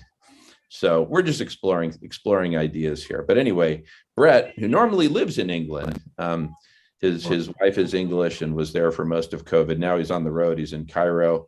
But anyway, let's pass the talking feather to Brett, and of course, jump in, Simon, jump in, everyone. But Brett, take it away. Thanks, Jamin, for everything. Simon, it's nice to meet you. I'll look forward to finding out some more about you. Well, to close the loop on the last piece, for the last 8 years, I've been part of, it's hard to say a number. I say I have a small core group, the little tribe, but of course we're connected to all the different networks, and we don't think of in little silos like that. But practically speaking, there's, my wife and I and 3 or 4 or 5, 6 of us that kind of stay together no matter what. And then we've got that fractal nature of all of the networks, like you were talking about, Jim, that we're all friends with different people, and everyone is in parallel processing, right? Working on solutions that can come together when the time is right, with a little bit more ease, I think, than some of us thought, by trying to force things, always trying to force projects to come together. My learning has been to allow different projects to have their own maturity, and when they're ready to come together, they'll be ready. And I just have faith that there's something bigger than all of us that allows that to happen in time to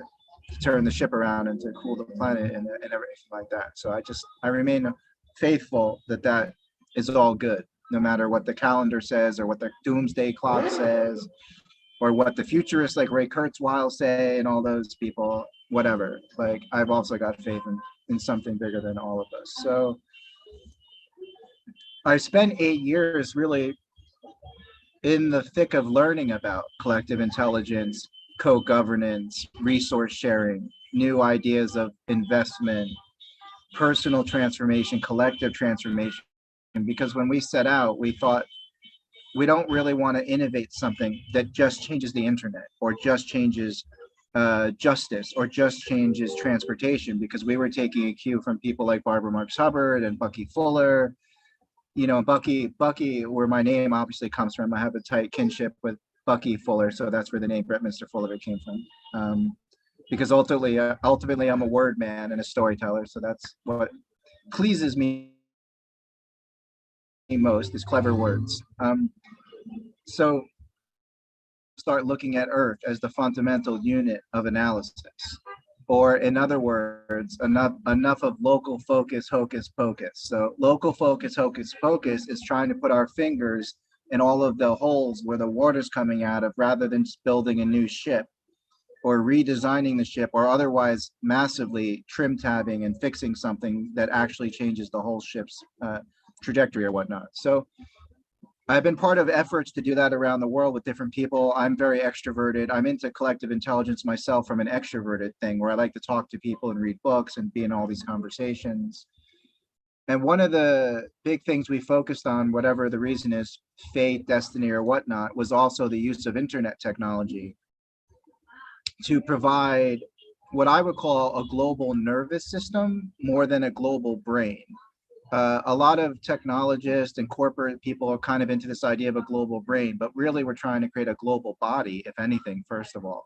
A planetary, to understand the planet as a super organism, as Bucky was saying, with Earth being the fundamental unit of analysis. So I'm friendly with people to work in technology, and we built a prototype software at some point called NoomMap, Noomap, based on the idea of the noosphere. So what you shared, Jamin, really hit me in terms of what that guy Ostrom was saying. We used to say, as Barbara Marx Hubbard would say, is the noosphere will finally get its eyes. And the noosphere has many definitions, but the definition I like is a kind of predicted stage of evolutionary development where mind, consciousness, and personal relationships dominate. Another way of understanding the noosphere is kind of like the biosphere, the ionosphere, and some people believe the noosphere is kind of like the thinking layer around the Earth, so to say. I think it's a little more profound than just the thinking layer. I tend to think it's more, again, this stage of evolution that's more dominated by consciousness and the mind and relationships compared to just the thinking layer. When it's just the thinking layer, it gets a little bit too abstract for me and a little bit too objective and scientific compared to this feeling I get when I think of the noosphere as this beautiful stage of development, kind of like post-information age or whatever. Now this is the noospheric age. And by the way, the Holochain project talks about agent centricity and flipping the blockchain technology. So they call it agent-centric technology because it's inverting a lot of suppositions and assumptions about technology and about reality. So I can share more about that as we go. But so that's what I was involved in for 8 years, like a whole system shift, not just, again, creating a platform that would change one thing, but how could we actually create a platform or a set of tools that would actually allow a shift in reality, literally, like to something we may have never seen before. That's what Bucky talked about, synergy, and what you're talking about, Jamin, the unpredictable nature of when these parts come together to create something greater than the sum of them. So for 10 years, I've now kind of become a light expert, I guess, to some degree, on whole systems thinking, or as Bucky said, anticipatory design science, because really that combines everything. Ultimately, it's mysticism for me, because mysticism is really the integration of science and religion for me. So I like to consider myself a modern day mystic looking to apply non-duality, looking to apply post-quantum understandings. And also understanding that a unified theory and quantum understandings without the heart, without discernment, mean nothing. So we can go to Mars and kill more species or blow ourselves up in 1,000 years. Just because we can create quantum tunnels and nanotechnology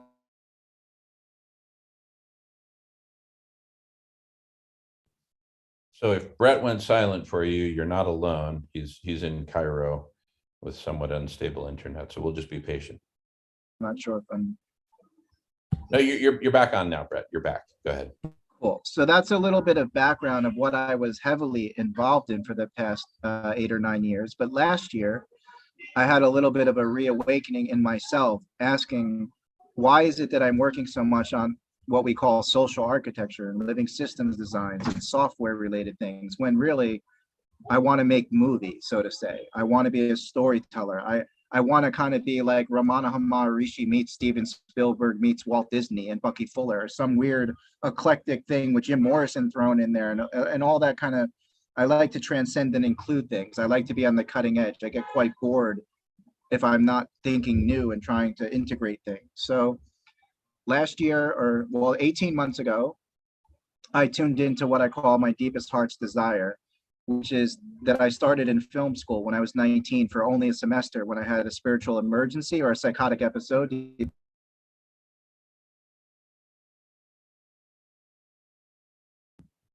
Brett, you're frozen again.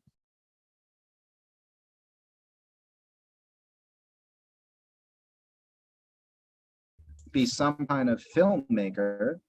I realized that I was never really meant to make a single 2-hour film that takes 3 or 4 years to be just on a 2-dimensional screen. I realized that I have been learning all of these different things because in essence, I've been location scouting and casting and script writing for 10 or 20 years because I put a lot of time into my art, so to say. So to turn that story around of like I failed, I was like, wait a second, maybe I'm just super meticulous, right? Maybe I'm waiting for the right moment to bring my gift to the world. Maybe I've been just doing R&D and changing those light bulbs like Thomas Edison until I get that 1,000th light bulb and it works. So last year I was watching a 2015 movie called Tomorrowland, which had George Clooney in it by Disney, very predictive programming and bullshit and blah, blah, blah. But the last 3 minutes of that movie, which is beautiful, I'll send a link to you guys in the thing here. The last 3 minutes of that movie shows a bunch of kids who are going to find the ones that haven't given up. And those who they're told to go find and give these tokens to for Tomorrowland. And the last 3 minutes is beautiful. The kids go through this portal and they're giving tokens to Black people, white people, men and women, and chemists and ballerinas. So it's kind of making this point of all of this diversity coming together. And when they touch this token, they all get transported to what's called Tomorrowland, which is ironically a crop circle in the movie. So they all wake up in this crop circle and they look up and they see the diversity and they see Tomorrowland in the distance. And the premise of Tomorrowland was, what if a bunch of people got together beyond greed and bureaucracy and could bring their gifts to the world, basically? So when I saw that last 3 minutes, I thought, that's it. Tomorrowland, and then our infrastructure for the global nervous system, for the superorganism, for co-creation is called the Together Life System. So when I saw that, I said, yes, Togetherland. What I want to do is I want to make a real-time, immersive, interactive sequel, basically, to those last 3 minutes to that movie. And what if it wasn't just on a screen, but it was literally across these different mediums? What if governance was a medium? What if economics was a medium?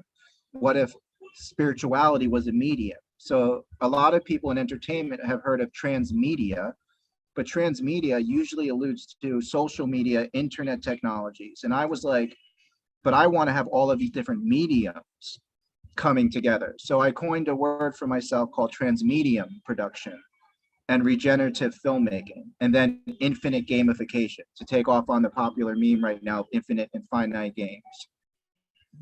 Because Bucky had the world game. So for us, it's kind of an infinite world gamification. I don't like to use game because people get confused and they think it's just some kind of VR, AR, like Pokemon things. So I try to stay away from saying game, but I use the word gamification in these circles. Obviously, I can market it differently for different conversations. But so ultimately, and it's still something I'm learning to talk about because it's kind of like the famous elephant. Togetherland is such a big concept. In a sense, it's elevator pitch tough, but I would say where I'm at now is Togetherland is really a real-time, immersive, interactive, planetary scale movie-like experience.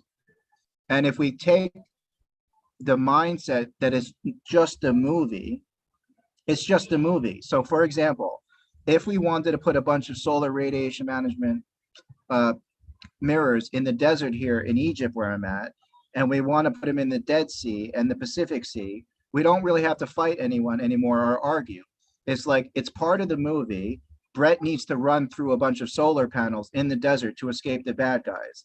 Here's the bonus. Not only do we make a great movie and Egypt gets credit for being a host of one of the locations, they also get to have all the energy created because we don't care. We're not there to do that. We're just going to give them the energy. We can also let them have the money if they want from all the energy they create or whatever it is that they need to. And you can kind of see how just the movie becomes a really beautiful Trojan horse of a kind. So for me, Togetherland is this global planetary scale undertaking in the form of a real life movie. And because of SRM and because of the Together Life System and because of Holochain and because of all the awesome people I know through collective intelligence, I already know that there's geniuses like me in their discipline. So if I believe I could produce and direct a planetary scale movie to save the world, I have to believe there are people who can produce and direct a planetary scale concert, who can produce and direct solar radiation management, who can produce and direct healing beds, who can produce and direct aquaponics that feeds the world. I have to believe that if I believe in myself, that I will find others like me, like Tomorrowland the movie. So at the moment, I'm looking to shift into Togetherland, which is real for me. I'm in it. I'm no longer saying I'm planning on doing this. I am right now saying I am producing and directing Togetherland. It needs a budget like anything else just to really get me going and get me out with my camera crew. So when I hear about the press conference, by the way, Jamin, I don't want to just have it on Zoom. I want to find the resources, the first million or 10 million, so I could actually send a film crew to certain people's houses. So it looks really nice. So we can actually erect a generative film location somewhere in the desert or in Whidbey Island where actual people come and we actually show the world more than Zoom even. We actually start gathering. Like, I don't care if it's COVID, we can work with that. We can definitely, like, I've been traveling, we can still work with that. So in a nutshell, that's Togetherland is a planetary scale immersive movie that saves the world. And it's comprised of all of the different mediums and technologies and solutions working together synergistically. So I can make good on the promise of Bucky and Barbara, who are two of my more favorite recent kind of mentors or inspirations of making earning a living obsolete and showing the world through really a vacation, because we make so much money through toys and t-shirts the traditional way. I would say regenerative and sustainable toys, so don't worry about that. But there's so much money coming in that way to repay investors if I can't find philanthropists, that when people want to visit a Togetherland location and come to a press conference and be part of the story, it's actually on me. Jamin, you're going to love this. The tagline of Togetherland is "Put it on my trim tab." Nice. Planetary scale philanthropist, put it on my trim tab. Like, for me, Togetherland is social impact entertainment on steroids, because it engages the world in a way that is not alienating, nor is it colonizing. It's just a big party and a big vacation. And when people realize it's better than too good to be true, and they can go on a lazy river somewhere in a different country and actually heal and eat healthy food and see music, and that alone is actually part of the solution. They don't even have to spend money.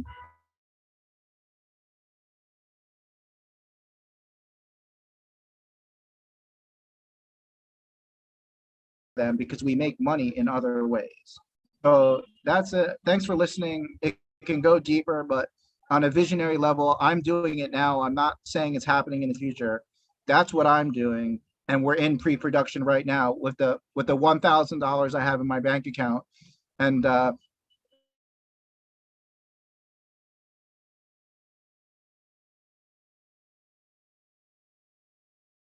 Michael and Jamin in the press conference. And then the penultimate to our technology that we've been building is we're going back into production using Holochain and our architecture. And Jamin, like I've always said, we will build technologically the thing you're talking about that allows this super collective intelligence to actually scale. And it's not 10 years from now. Like, I think it's happening in the next 4 to 6 months, at least an MVP version of something that gets more people like Umair's crowd excited and just gives us a little bit more oomph, because we can't wait 10 more years. Now I can't pressure and rush it and say it has to be done next month, but I also don't want to wait 10 years. So it's definitely urgent within like the speed limit, that people are ready for. But people are turning on everywhere. I've got a co-creator out in Mexico, again, Jamin, it looks like manifesting a 12 concert series, by the way, Michael. 12 concerts that are local at sacred sites. So it's all about the local thing. Only local people actually attend. And then you bring in philanthropists who can see what's happening there, and they help catalyze each event. So on a little bit of a smaller scale, everyone's on the same page, right? Music, entertainment, fun, celebration, because we need to kind of dance our way to the solution. Otherwise, we probably will find ourselves back in the same situation in some other way. Like, we really, I believe, really have to shift how we do things, not what we're doing. And most of the world, Jamin, as you've been said, over the years, because of the prowess of technology and the prowess of materialism, have been glamored into really only focusing on products, quantification, and they forget that as humans, agents, human people are responsible for everything that has been built, good and bad. So we're really looking at shifting even the word economic to organomic. We're looking at how do we behave organomically, as biomimetically, but we never leave out the spirit part. Like, I never shy away from that. I am very much holistic, and part of being holistic is being driven by the evolutionary impulse and by my faith in what I call God, and participating in the future happening. So yeah, that's me. Thanks for listening, everyone. I really appreciate it.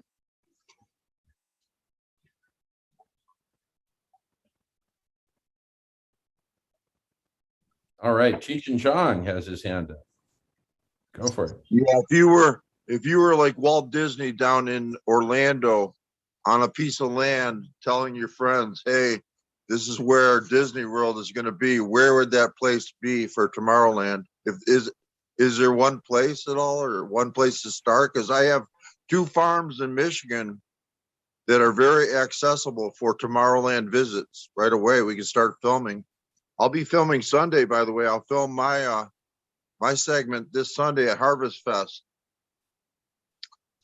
in the city. Cool, Michael.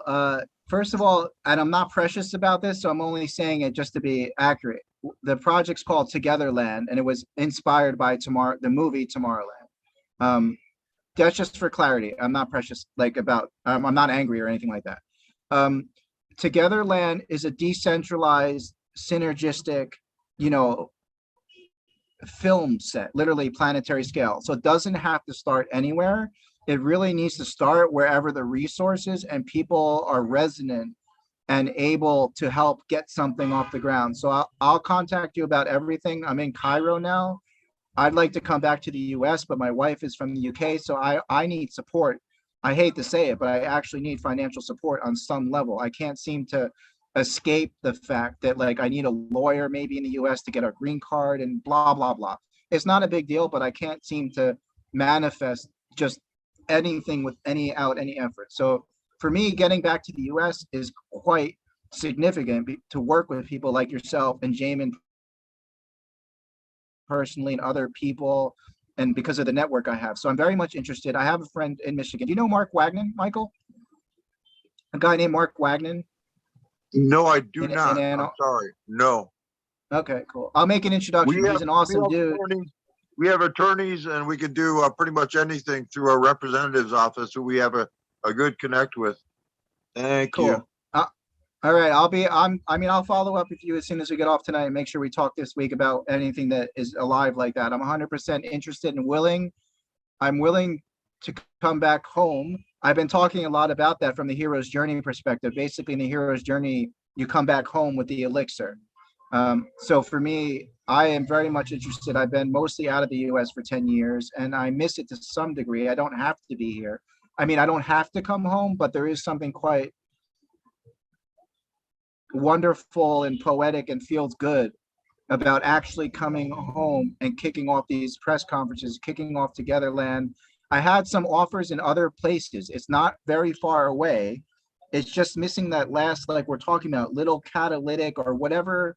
But I have people in New Mexico with land. There's somebody in Missouri on the river who was interested.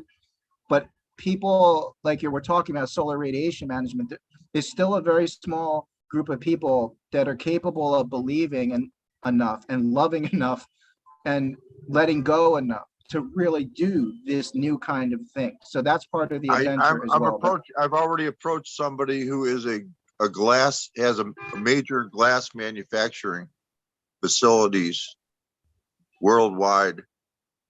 So that's my plan, to go to him. Right on. I'll be in touch anyway. I'm totally interested. Come to Detroit. It's real reasonable to live in Detroit, and we can set you up with housing in the city.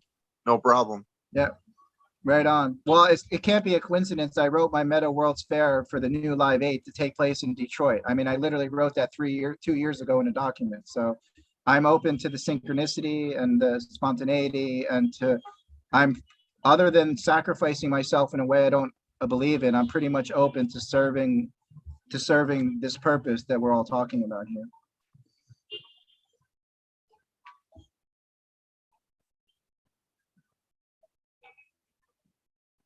Beautiful, Brett. My goodness. Really, really beautiful. I absolutely love it. So I think we're very close, everyone. I think we're very, very close with the platforms that we've already got and the potential for merging this all together.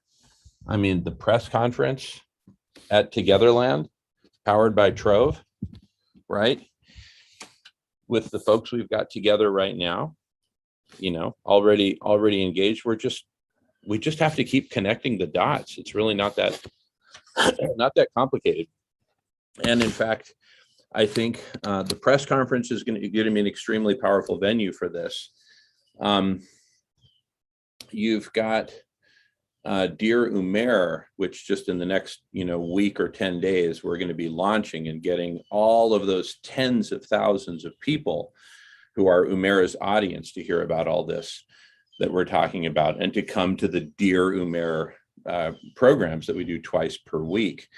I think, Umair and his audience might well be that missing ingredient, which when dropped into the cauldron gets this whole thing to finally explode. And how cool that among the first things they get exposed to are Brettminster Full of It and Togetherland, right? And this whole vision and the press conference, right? Because the thing is, Umair's audience is frustrated now. Umair does an extremely good job of writing very powerfully about the world's problems. And his audience keeps coming back to him and saying, Umair, how about solutions, buddy? But he only talks about solutions in the most general terms. We need to come together and recognize that we're all one. Okay, fine. How do we do that? The press conference, Togetherland, the kind of stuff Simon's working on a local level, local economies, etc. That's it. We just need to come together and continue working on this, right? And how do we, how about the air conditioning system for all that? Okay, marine cloud brightening, solar radiation management, fine, etc., right? So for the moment, amidst all the busyness and projects that each of us are involved in, I propose that we continue to come together at a minimum every Friday from 9 a.m. to 11 a.m. Pacific time for the solar radiation management part. And then it's now 11:30 Pacific time, and then from 11 to 1 on the press conference part. And in terms of, so that's every Friday, just by default. I'm just asking everyone to commit to that, to the extent that you're able, of course. And then by default, we also have, and then at 1 o'clock on Friday, by default, we do a Dear Umair. So you've got solar radiation management, the press conference, and Dear Umair. Boom, boom, boom. 1, 2, 3. every Friday. So that's Friday instead of Monday, because you had been saying Monday, or is that when you normally talk to Umair? No, well, actually, I have not yet spoken to Umair in my life. He doesn't know Oh. he doesn't even know about Dear Umair, right? So, dude, the fuse has not even been lit yet. We're just here looking at this giant atom bomb sitting in my living room. The fuse hasn't even been lit for the Mission Impossible countdown. So stay tuned right now. Mondays are also a great day. We can also do this on by default. Mondays and Fridays have typically been my two big days, with Thursday as well. But the thing is, my life got turned upside down recently with the passing of my uncle, and then me discovering that I'm, his personal representative. And I mean, I'm here in Ohio right now for his memorial tomorrow, and visiting with family and all that. Otherwise, I've been in New Mexico quite a bit, taking care of stuff where my uncle lived. So, in fact, I'll be there next week for a few days. So if you want to give me your New Mexico connection, Brett, I'd be happy to reach out. But anyway, so bottom line, let's just say Mondays and Fridays by default. And that's kind of the default schedule. Solar radiation management, cooling the planet, the press conference, and Dear Umair, right? For me, those are the big three things, and bringing those all together, oh my goodness, right, are the biggies. So Mondays and Fridays, let's just keep making it happen. I'm gonna have to go. Does Simon have something to speak about? Simon says. Not specifically, Michael, just always glad to touch base with Jamin and congratulate him on the press conference and see where it's leading. Really interested in listening to this evening so far. I'm just curious, Jamin, this Dear Umair thing, is that, what if he's not interested? Is that vital? And oh my goodness, no, he will be interested, because I read all of his articles. I feel like we were basically separated at birth, so he will be. And I'll play him on the press conference. If he doesn't show up, Jamin, don't worry. I will play Umair live. So we have it covered. No. I love it, because you can totally do that. But I'll film it. Okay, with a couple cameras. Awesome, love it, Michael. But anyway, a couple days ago, we recorded our most recent Dear Umair. I'll drop the link into the chat here in a second, as soon as I find it. But we recorded Dear Umair. And towards the end there, when the topic came up, hey, what if Umair doesn't show up, right? And I just put it on the table in very simple terms. I said, look, if Umair doesn't show up to this, it will be his Gary Kildall moment, right? Gary Kildall was the guy who was basically, IBM went to him because he had an operating system. So IBM went to him and said, hey, how'd you like to, create the operating system, be the operating system for the first IBM PC? And he basically didn't even take the meeting. He did not even take the meeting, right?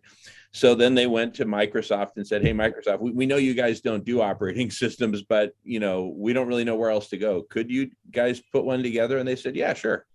And the rest is history. So I just put the link into the chat. Brett, I'm not sure if you see it there. I'll put it again. But this is to the YouTube recording of our last Dear Umair, which was probably our best one yet. That one session of Dear Umair went for 3 hours and 12 minutes of recorded conversation. It's getting really intense. It's really awesome. Obviously, it's way better to be there than to watch a recording. But we've now done close to 20 Dear Umair segments. We're going to launch them all at once publicly in the next week to 10 days. And Umair will find, listen, if you were Brett, let's take Brett, for example. If you're just Brett doing your thing, and then all of a sudden you find out there's this group of people halfway around the world who are doing this program called Dear Brett. I'm waiting. I've been waiting. It's a dream come true for someone that talks all the time. What are you talking about? No, that's what I'm saying. Umair is going to have that reaction. He's going to say, "Holy!" By the way, By the way, Jamin, if it sort of supports tying the loops together, Umair has seen our original prototype software through a mutual friend, and he was interested in the tech as a solution. He probably remembered the name. And like, we're bringing everybody. We're bringing all the solutionaries, Umair, and his role is to talk and write.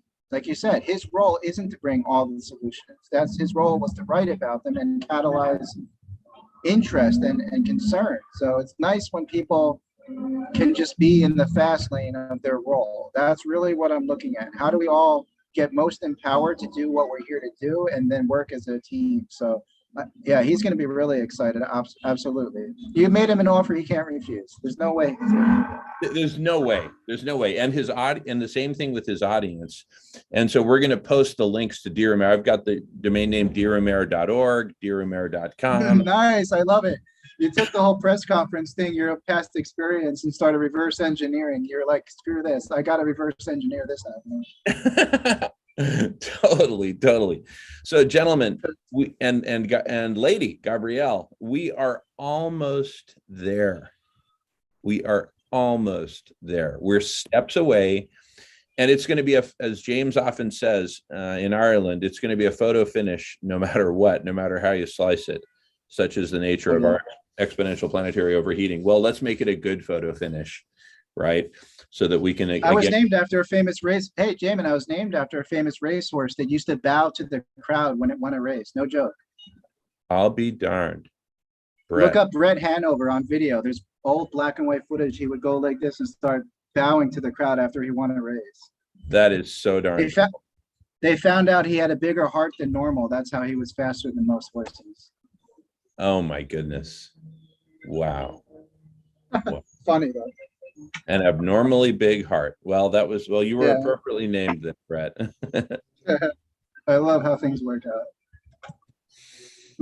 Oh my goodness. Wow. Yeah, so we're just literally almost there. Woody Allen famously said 90% of success is showing up. So ladies and gentlemen, the formula for what we need to do is literally just keep showing up, right? It's not to not get depressed. We all get depressed. So, get used to it. In the middle of a collapsing planet, what are we supposed to be doing? Singing Beatles songs? No, we're depressed. We're frustrated. We're angry. We're so many things. And so the solution is not to address any or all of those. The solution is to keep showing up. And together, we're going to get through this. Together. I beg to differ. We can sing Beatles songs with different lyrics. For example, hey, Jamin, don't let us down.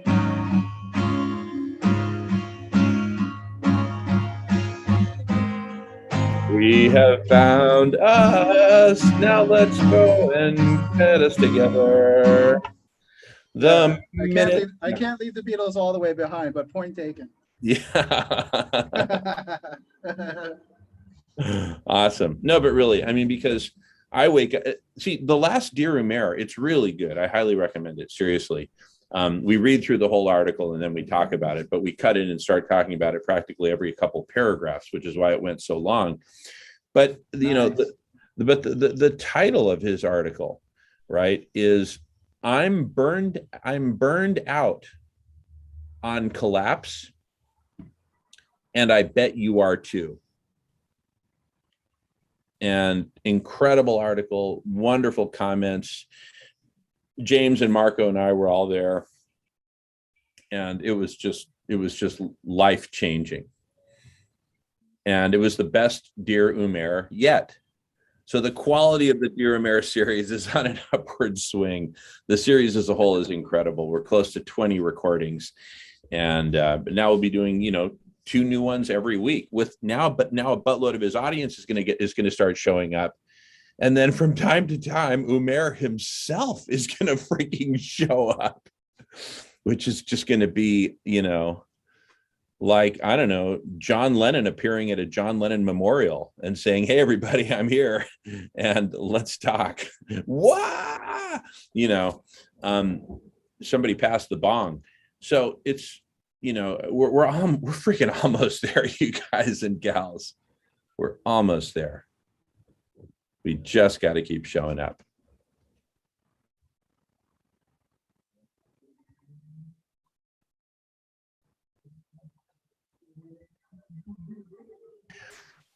All right. Well, I've got 19 minutes till the top of the hour, at which point I need to break away. We're going to head off on a family road trip to where the Shiveleys came from in southeastern Ohio, in the foothills of the Appalachians. Maybe that explains why I'm so screwed up.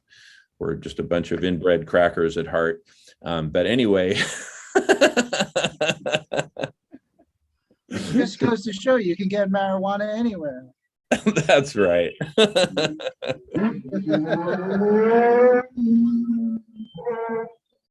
Yeah, and that motorcycle revving was right on time. Thank you, Gabrielle.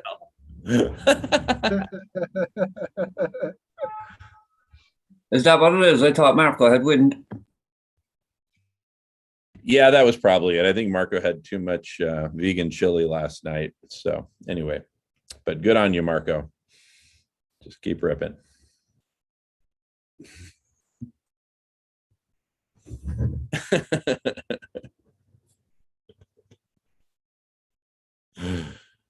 Yeah. I told Marco I'm trying not to interrupt. It's urgent that I not do that. Thank you, James. Thanks for interrupting to tell us that, Michael. No bother, Michael. You're grand, man. Yeah, well, let's pass the talking feather around a little bit. I'm only here for 18 more minutes, but then I'll be back on Monday for more fun and excitement. So let's do it every Monday and Friday. That's it. Those are our bookends. And then once a month, we meet on the press conference, which is always on a Thursday, because that's the best day for press conferences.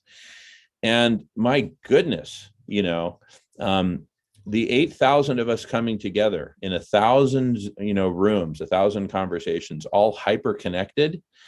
At that point, it's going to be so life changing. Every one of those 8,000 is going to invite more people, and we'll go from 8,000 to 80,000 in probably a week or two. And then it'll just continue on its exponential tear from there. And at some point, we will cross the critical threshold, which is probably a fuzzy boundary. Who cares when it happens? The important thing is that it happens. At some point, we're going to cross the critical threshold from mere collective intelligence to collective superintelligence. And all of Ray Kurzweil's wildest wet dreams will come true as we go super intelligent, because it's just going to be like this black hole that humanity is just going to find increasingly irresistible. Except the ones he didn't predict. He won't be happy about that, but we'll let him.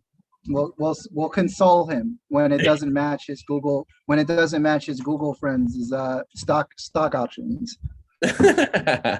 And yes, I'm saying maybe half cynically, but I kind of eat Kurzweil's for breakfast, so I'm looking forward to meeting him on the press conference. Yeah, I met Ray Kurzweil in person when I was at Microsoft, and he was, he had recently written his book, The Singularity is Near. Very smart guy, but it's like smarts that has a glass ceiling that can't break through the Brett Mitster. Yeah, it's also easier to predict the future when you're working with all the people that basically build the future. Yeah, like think about that. Like Totally. I mean, clearly he's intelligent. I would never go there. I'm just saying, but think about it. Like it's like insider trading. Yeah, like, oh, this is going to happen. Well, you're in the boardroom with people who are buying companies and building quantum computers. Like, that's like futurism, like stage magic. Like, that's like, come on, Ray Kurzweil. Like, seriously, like you say, the glass ceiling thing is kind of a good way of putting it. But I always thought, I'm open to what he has to say. I'm open to what he has to say at the press conference for sure. Looking forward. Absolutely. Yeah. So totally. he might be a real ally. So let's not, judge people, at least negatively, I guess. You're not doing that, I'm saying, but welcome. No, I'm them on the to our border fir- though. I'm on the border though. Welcome So them I to our appreciate you. fire. Welcome them to our fireside, of course. Thank you. I totally hear you. I totally hear you, Michael. Thank you. Because I am on the border. I wasn't necessarily negatively judging him, but I was close enough. Like I would say constructive criticism and some questions. But yes, you're 100% right. I would love to invite him and anyone into conversation. I try not to judge anyone I've only read about until I, meet them and all that. I generally look at the fruit of people's labors, though, as far as assessing things. So for me, the fruit of Elon Musk's labor, the fruit of Jeff Bezos' labor is not something I'm angry about anymore. But when I look at it, I'm like, yeah, okay. It's nice. You create like all that stuff. Very nice. But I'm still working on that. So thanks, Michael. Thanks for keeping me real. I could always use that. I can my depression can turn to anger sometimes. So that's for Yeah, sure. I didn't mean to say judgment in a bad way. I didn't mean to. That's the wrong word, really. I just thought that he'll be very interesting guest. I'm looking forward. That's all. Yeah. I didn't take it that way. I just thought it was actually accurate because I was basically towing the line of being curious and assertive compared to like being down on someone that I don't really know. So I think it was a good thing to say, actually. I appreciate it.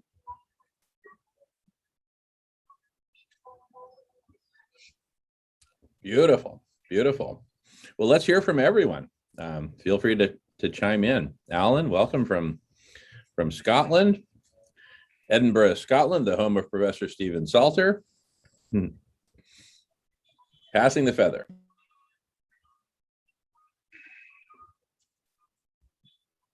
And we are broadcasting and recording. Well, I'd just like to repeat anyway what we were saying the other night when we were reading Umair's last article about everybody, are we sick of collapse? And the way he described his own feelings and the way he is of late because of, all of the world's problems, basically collapse, the rise of fascism and everything else, and the economy plummeting and everything. And that's basically what the article was about. Is it's in the back of everybody's mind every day in your subconscious. It's weighing everybody down, and most people don't realize that it's in there and it's weighing them down at some level. And a lot of people are feeling exhausted, drained, depressed. Want to curl up and go into hibernation, as Umair said. But the point is that it is something that we can tackle and correct. We created the mess in the first place, so we can try our best to undo the mess that we made. You know what I'm saying? But the point is that another topic that came up in the conversation is that a lot of people, because of all the negativity that's going on in the world, they try to find some form of a distraction in their lives. Now that can be anything from video games to music to drink to drugs to, it doesn't matter what your personal addiction is or whatever, or whatever you do to distract yourself from what reality is going on in reality in the background. Point is, we all do something in some way, and we all dedicate a number of hours in the day to that distraction.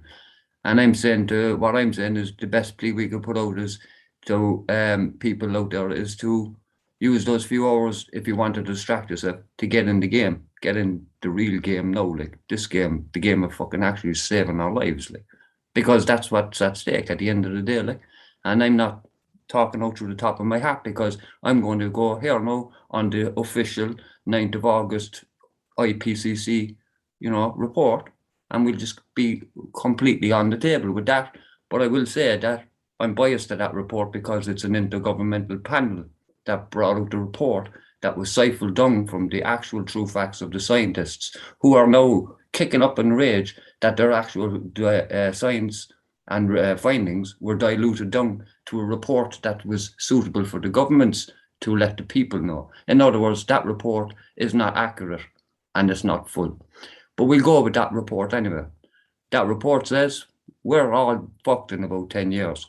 Simple and plain. Just read the report and that's basically it. And that's wrong. We don't even have the 10 years to act. We have to act now. And our only way out of the mess, yes, we have to decarbonize, but we have no technology to do that on mass, on scale at the moment. So in order to buy ourselves time, we have to cool the planet. And in order to cool the planet, we have to use marine cloud brightening and other forms of SRM. We have to throw everything that we have at this, and we have to come together to do it. Or else we are fucked, because we're going to be going out as the most intelligent species on the planet that couldn't save themselves because they couldn't act together. That's about what we'll be remembered for. You know what I'm saying? At the end of the day, this is a symbiotic planet. All life on this planet is connected somehow, and it's all for the benefit of the rest of it and for each other. But somewhere along the way in the last 10,000 years, us humans pulled ourselves out of that and said, no, we're not part of this. This is ours.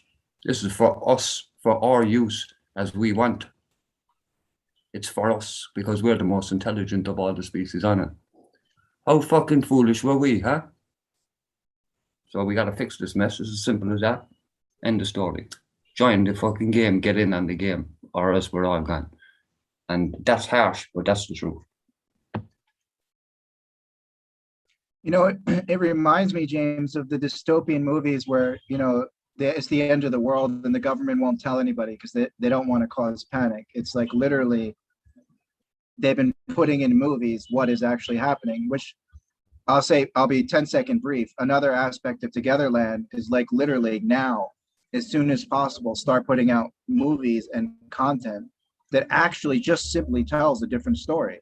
Like, for example, it is the midnight hour, like James said, we have to do something, but it doesn't mean we have to like lie and hold back information and keep saying the human population is not capable. They do the same thing with alien disclosure.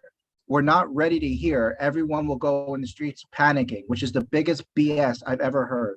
Humans are so jaded that if aliens actually landed in Times Square and didn't do something that gave us money or something, we would be like, whatever. Do you think people are really going to panic after all these movies and everything? If some aliens land, that people are going to start running around hysterically, like losing? Yes, there will be some people, but people already do that anyway, based on the latest Oprah story or the princess scandal in the UK. So people already get crazy when things happen. So this whole story that we're going to go crazy, it's amazing, James. You really nailed it for me and reminded me to share. That's the other part of Togetherland that's different than most other solutions. It's an innovation in storytelling. And storytelling is a nospheric technology. So we're really working on thoughtware before hardware and software. How do we upgrade the planet's thoughtware, which is our belief systems and our ability to believe in something greater, grander, better for ourselves? So thank you, James, for like simultaneously being real, but also actually, for me, it's inspiring what you shared. And also very revealing. It reminded me of all those movies like 2012 and the John Cusack and all. They won't tell anyone what's happening. And then some people get that message to come to the Air Force Base and they're going to go on the secret, you know, they get to go to the secret underground because only the smart people get to go to reproduce for the next generation. It's like all the movies are about that rather than a bunch of no-name misfits coming together by just showing up, right, Jamin?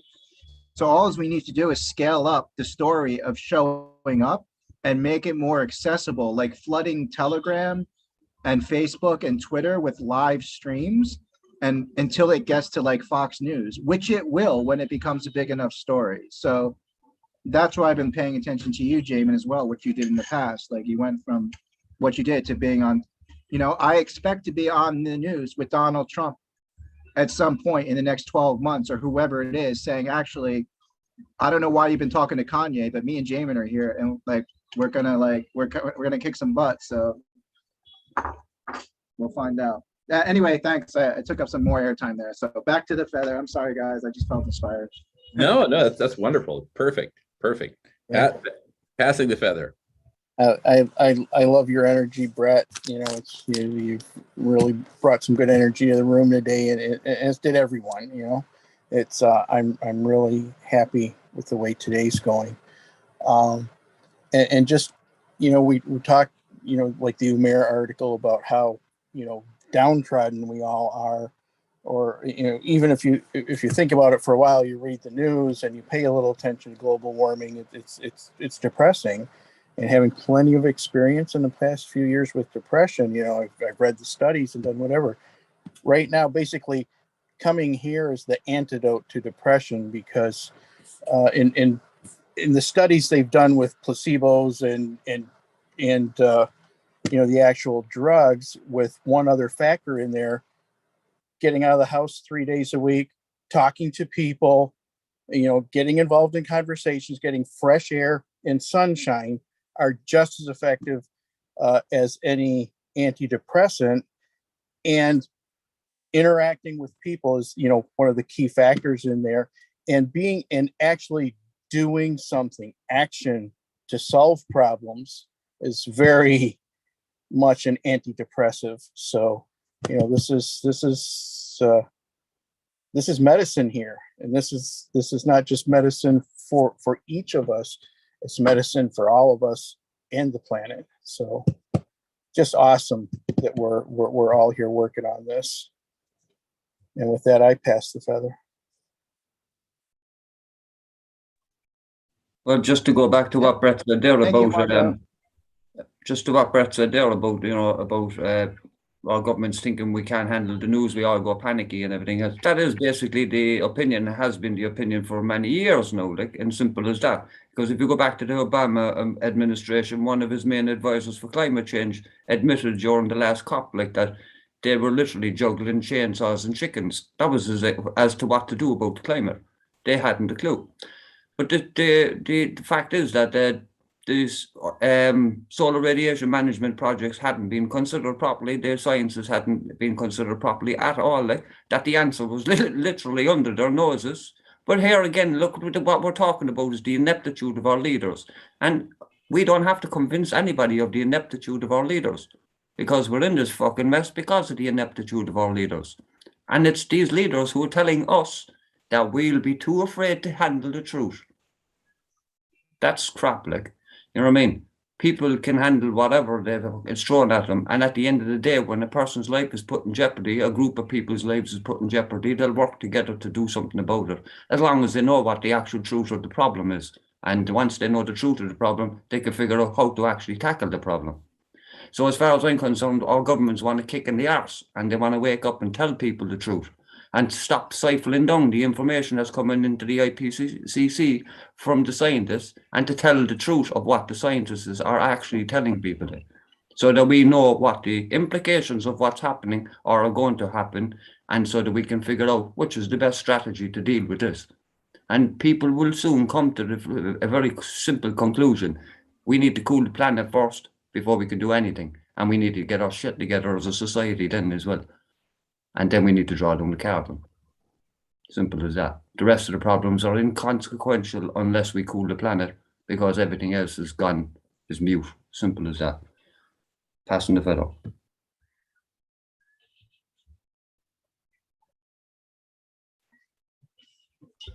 Yeah, definitely. I'd like to hear from everybody if they have something to say. Gabriel, we haven't really heard from you. Alan, Simon.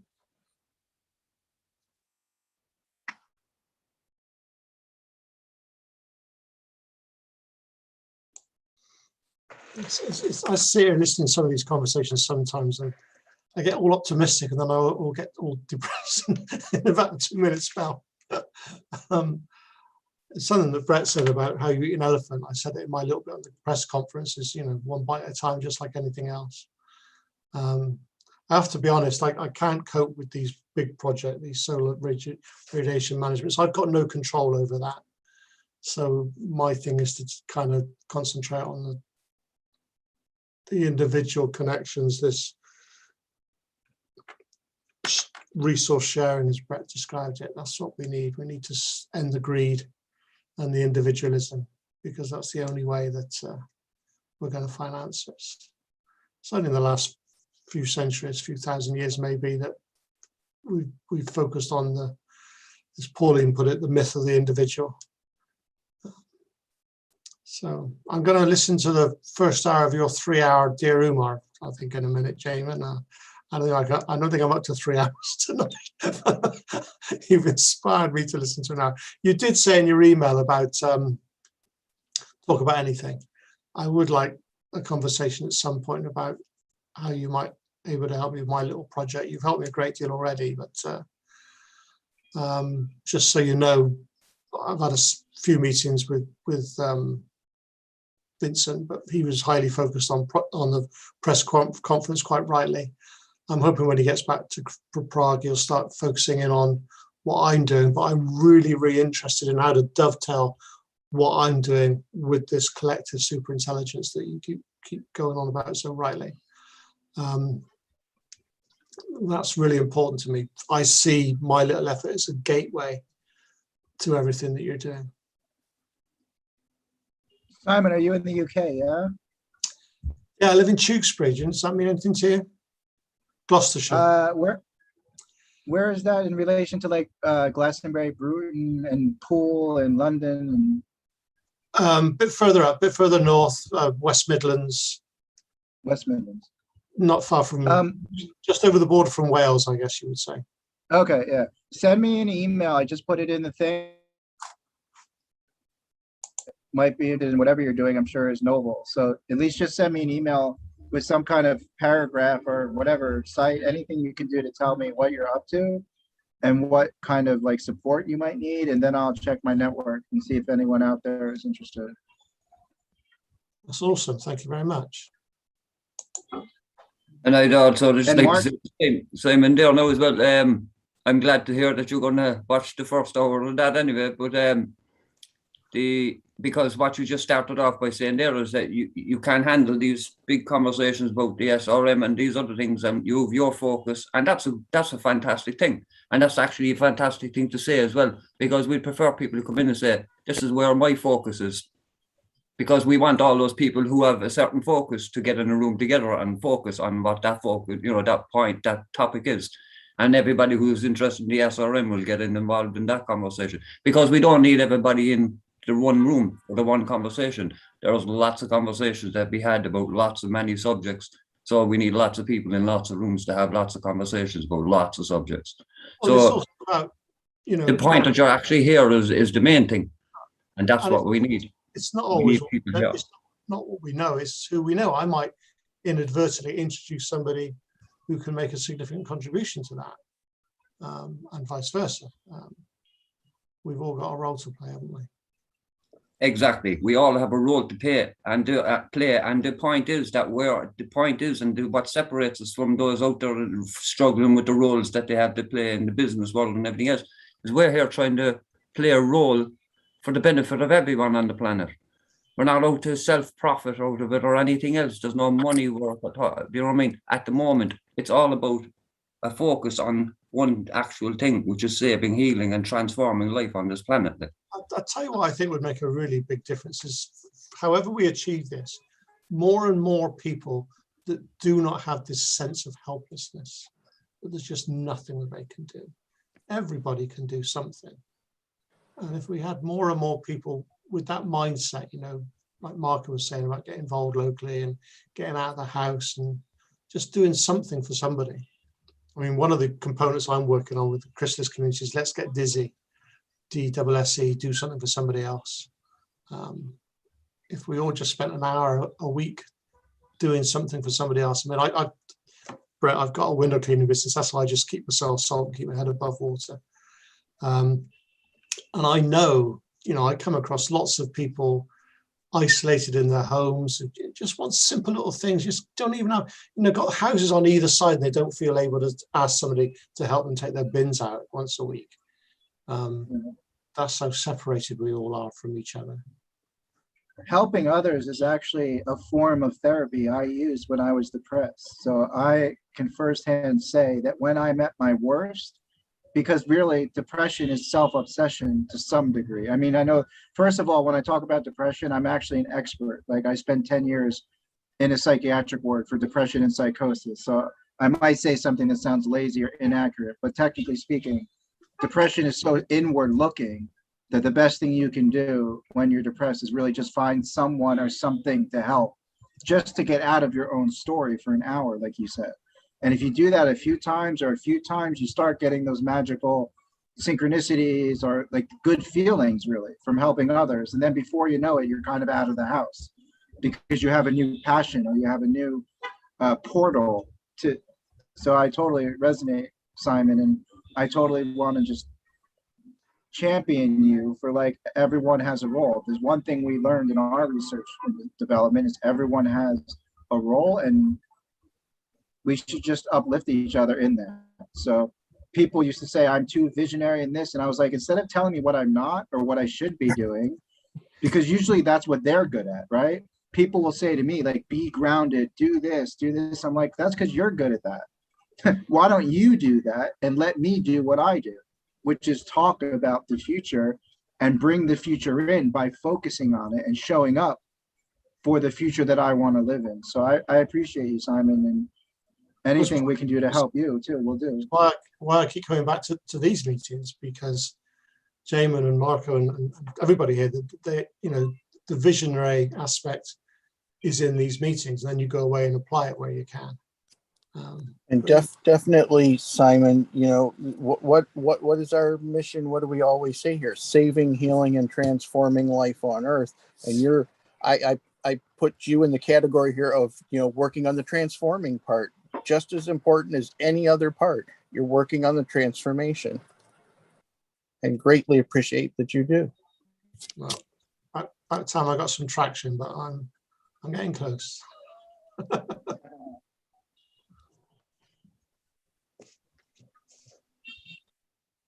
We're all getting very, very close, and we just need to stay together. Either we hang together or we'll hang separately. But hang we will. So let's hang together.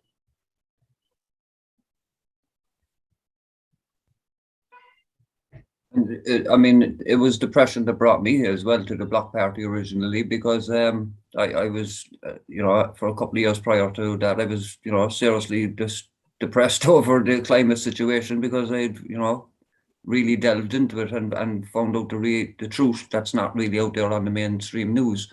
And, you know, it horrified me, obviously. And I wasn't worried about myself at all. I was worried about my daughter and my family and my community and everybody else, basically, in all life, really, because that's what it comes down to. And when you start thinking of it in such a mass scale, man, then does the depression set in. Like, so I was at a bad stage there the last year, and I spotted a psychologist that was doing videos on YouTube, and he was actually only after going through similar depression himself from the actual same problem, the climate situation. He was after finding out the truth. He had discussions with Guy McPherson as well about it, and Peter Miller was his name. So he started doing near-term hospice conversations with people who wanted to have a chat about these things. And I thought, all right, there's someone I can talk to. And I did a video with him on YouTube, and I found it extremely beneficial just to be able to talk to someone about it that knew and was going through the same thing. And then after that, I was also looking at other videos and things about the climate and what have you, and people trying to I was looking for solutions, and I came across Jamin and his Radish Collective Intelligence group at the time. And at the time, they were recording videos and putting them up on YouTube, and I started watching the recordings. And last year, then, start of the year, Jamin announced he was going to do the live shows streaming on YouTube, and started on February 14th, last 2020, wasn't it, Jamin? And I joined in those conversations, and I'm here more or less ever since. And, you know, it's been absolutely tremendous for my depression and for my sense of hope and anguish and despair. But also, more than anything, it's brought me to a place where I can actually converse with like-minded people who are in the know about what the actual truth is, but they're here to do something about it. That's the main thing, that they have agency and they want to do something about it. And that is what helps me along all the time. So Umair's article the other night was about the fact that people are burnt out from climate and from what's going on in the world, and the fact that people are going around depressed and everything else. So it is actually a good one to watch, all right, Simon, because or anyone that wants to watch it out there, because it'll just, we do talk about, about how the depression is something that we all have to face. It's as simple as that, because everybody will face it when they actually face the truth. And that's the point where we were talking about a while ago, where our governments are saying that we can't handle the truth. Well, actually, we can. Yeah, many of us were going to get a bit panicky and stressed out. And yes, a lot of it, everybody was going to go through depression. But we don't have to necessarily go through that to actually come out the other side, to stand up and face what's coming then, to collectively get together and deal with it. So that's basically what's ahead of us. Like, that's the plan. That's the only way we can deal with it. Passing the photo.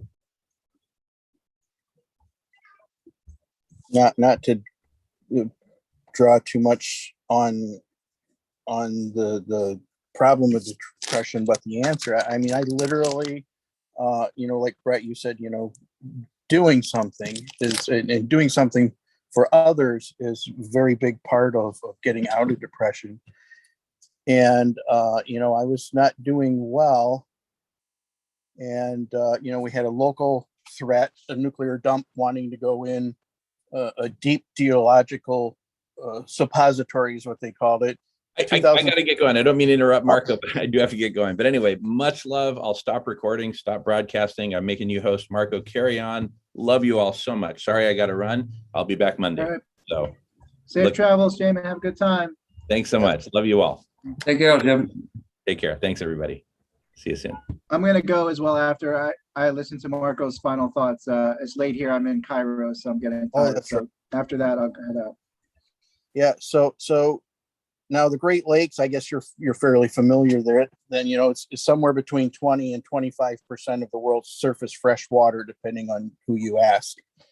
But they wanted less than half a mile from the shore of Lake Huron. They wanted to dig a 2,000 foot deep hole, as wide as I forget how wide, and take all the what they call low level nuclear waste from 20 different nuclear plants around Ontario and bury them in that hole, seal it with concrete, and say, we've done our job. It's safe forever.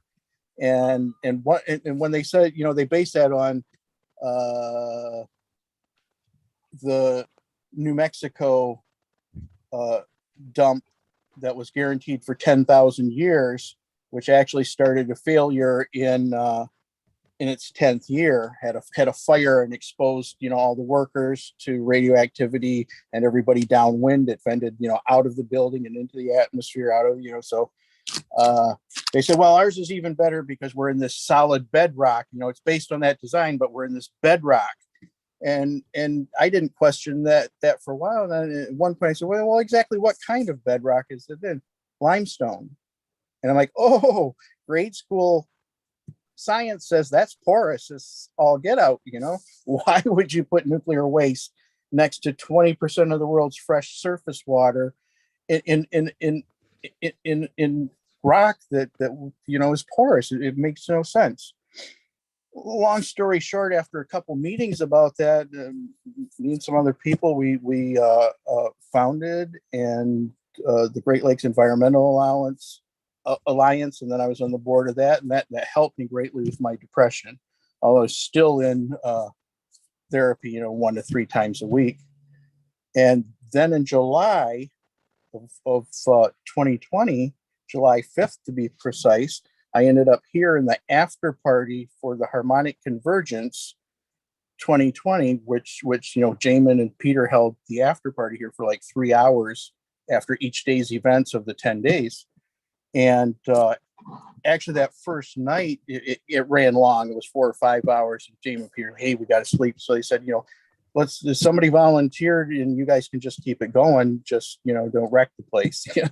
And so somebody volunteered me. I don't know why or who, but I ended up hosting for that night. And then we went on through the 10 days, taking turns hosting, and we were up most every night until the next day.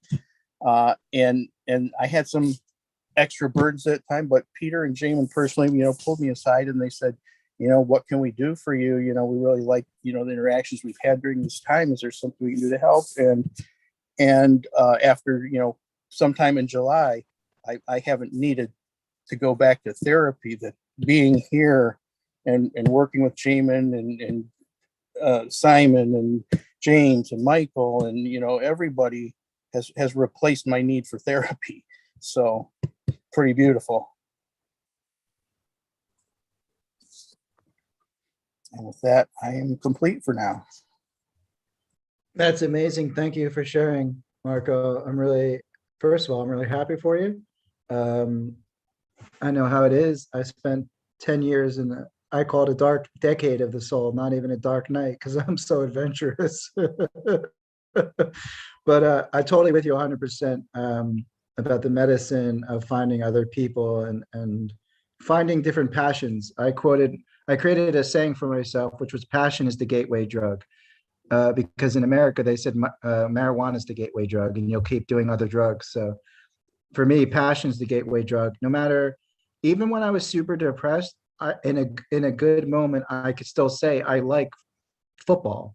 I like eating. I like rock music. No matter how depressed I could be, if someone actually pulled me aside and said, just give me 10 seconds of yourself, tell me something that you still like or kind of feel good about. There's actually usually something that somebody will answer with. It's just that they're so depressed, they feel like they can't follow up on that, or that it's impossible, or they'll never attain that thing. But really, there's still, if someone's breathing, there's something in them that lights them up no matter what. So finding your passions and finding other people is definitely the medicine. And like you said, you know, obviously all the psychiatrists and institutions are basically 99% wrong about all of their conjectures and assumptions about perceived mental illness and all this stuff. And like you said, the studies have shown disconnection causes more problems with depression and addiction than anything else. It's not the opioids receptors or the serotonin, which is not even in your brain, by the way. Most of it's in the gut. So to call something a mental illness in the brain and try to send chemicals to your brain has been completely off, ridiculously just stupid, just like not fixing the planet. So anyway, I'm glad that you made it through that portal.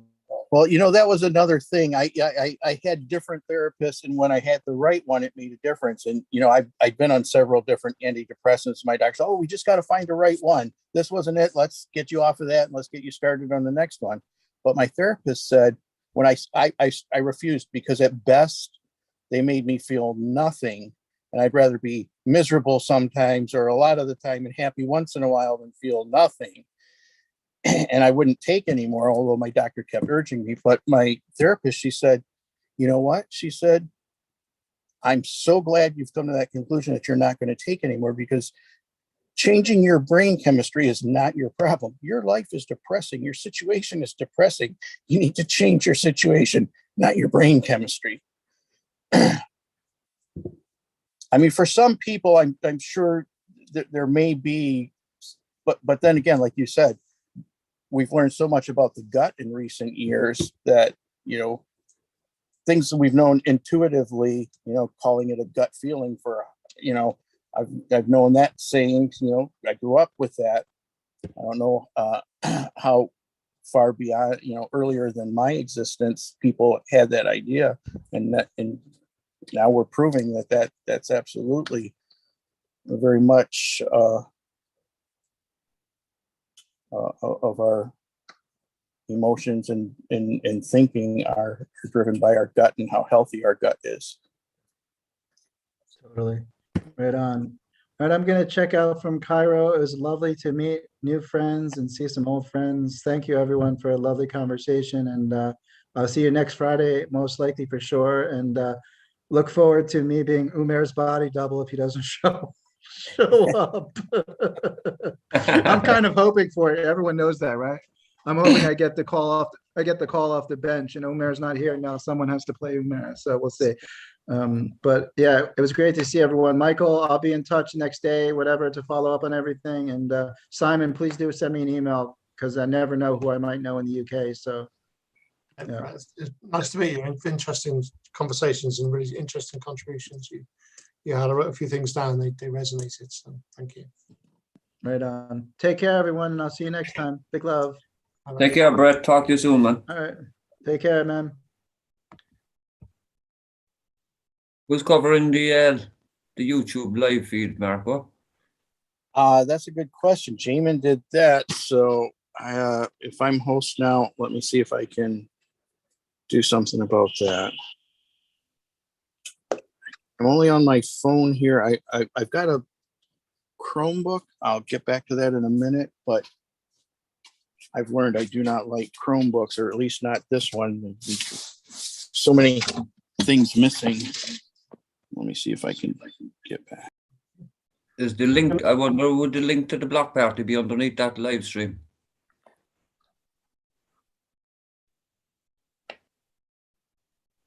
On YouTube. I'll check it out. I didn't quite hear that last part.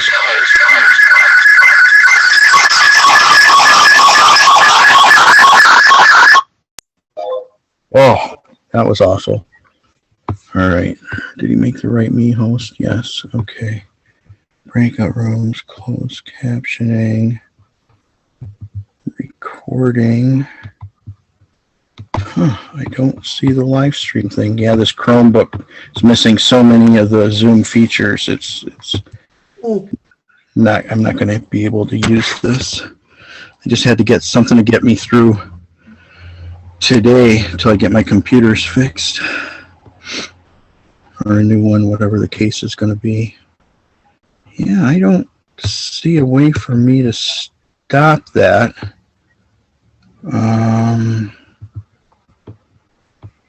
Yeah, it's not showing up here. Are you saying this is live streaming at the moment on YouTube? That's what Alan said, that we're still live streaming.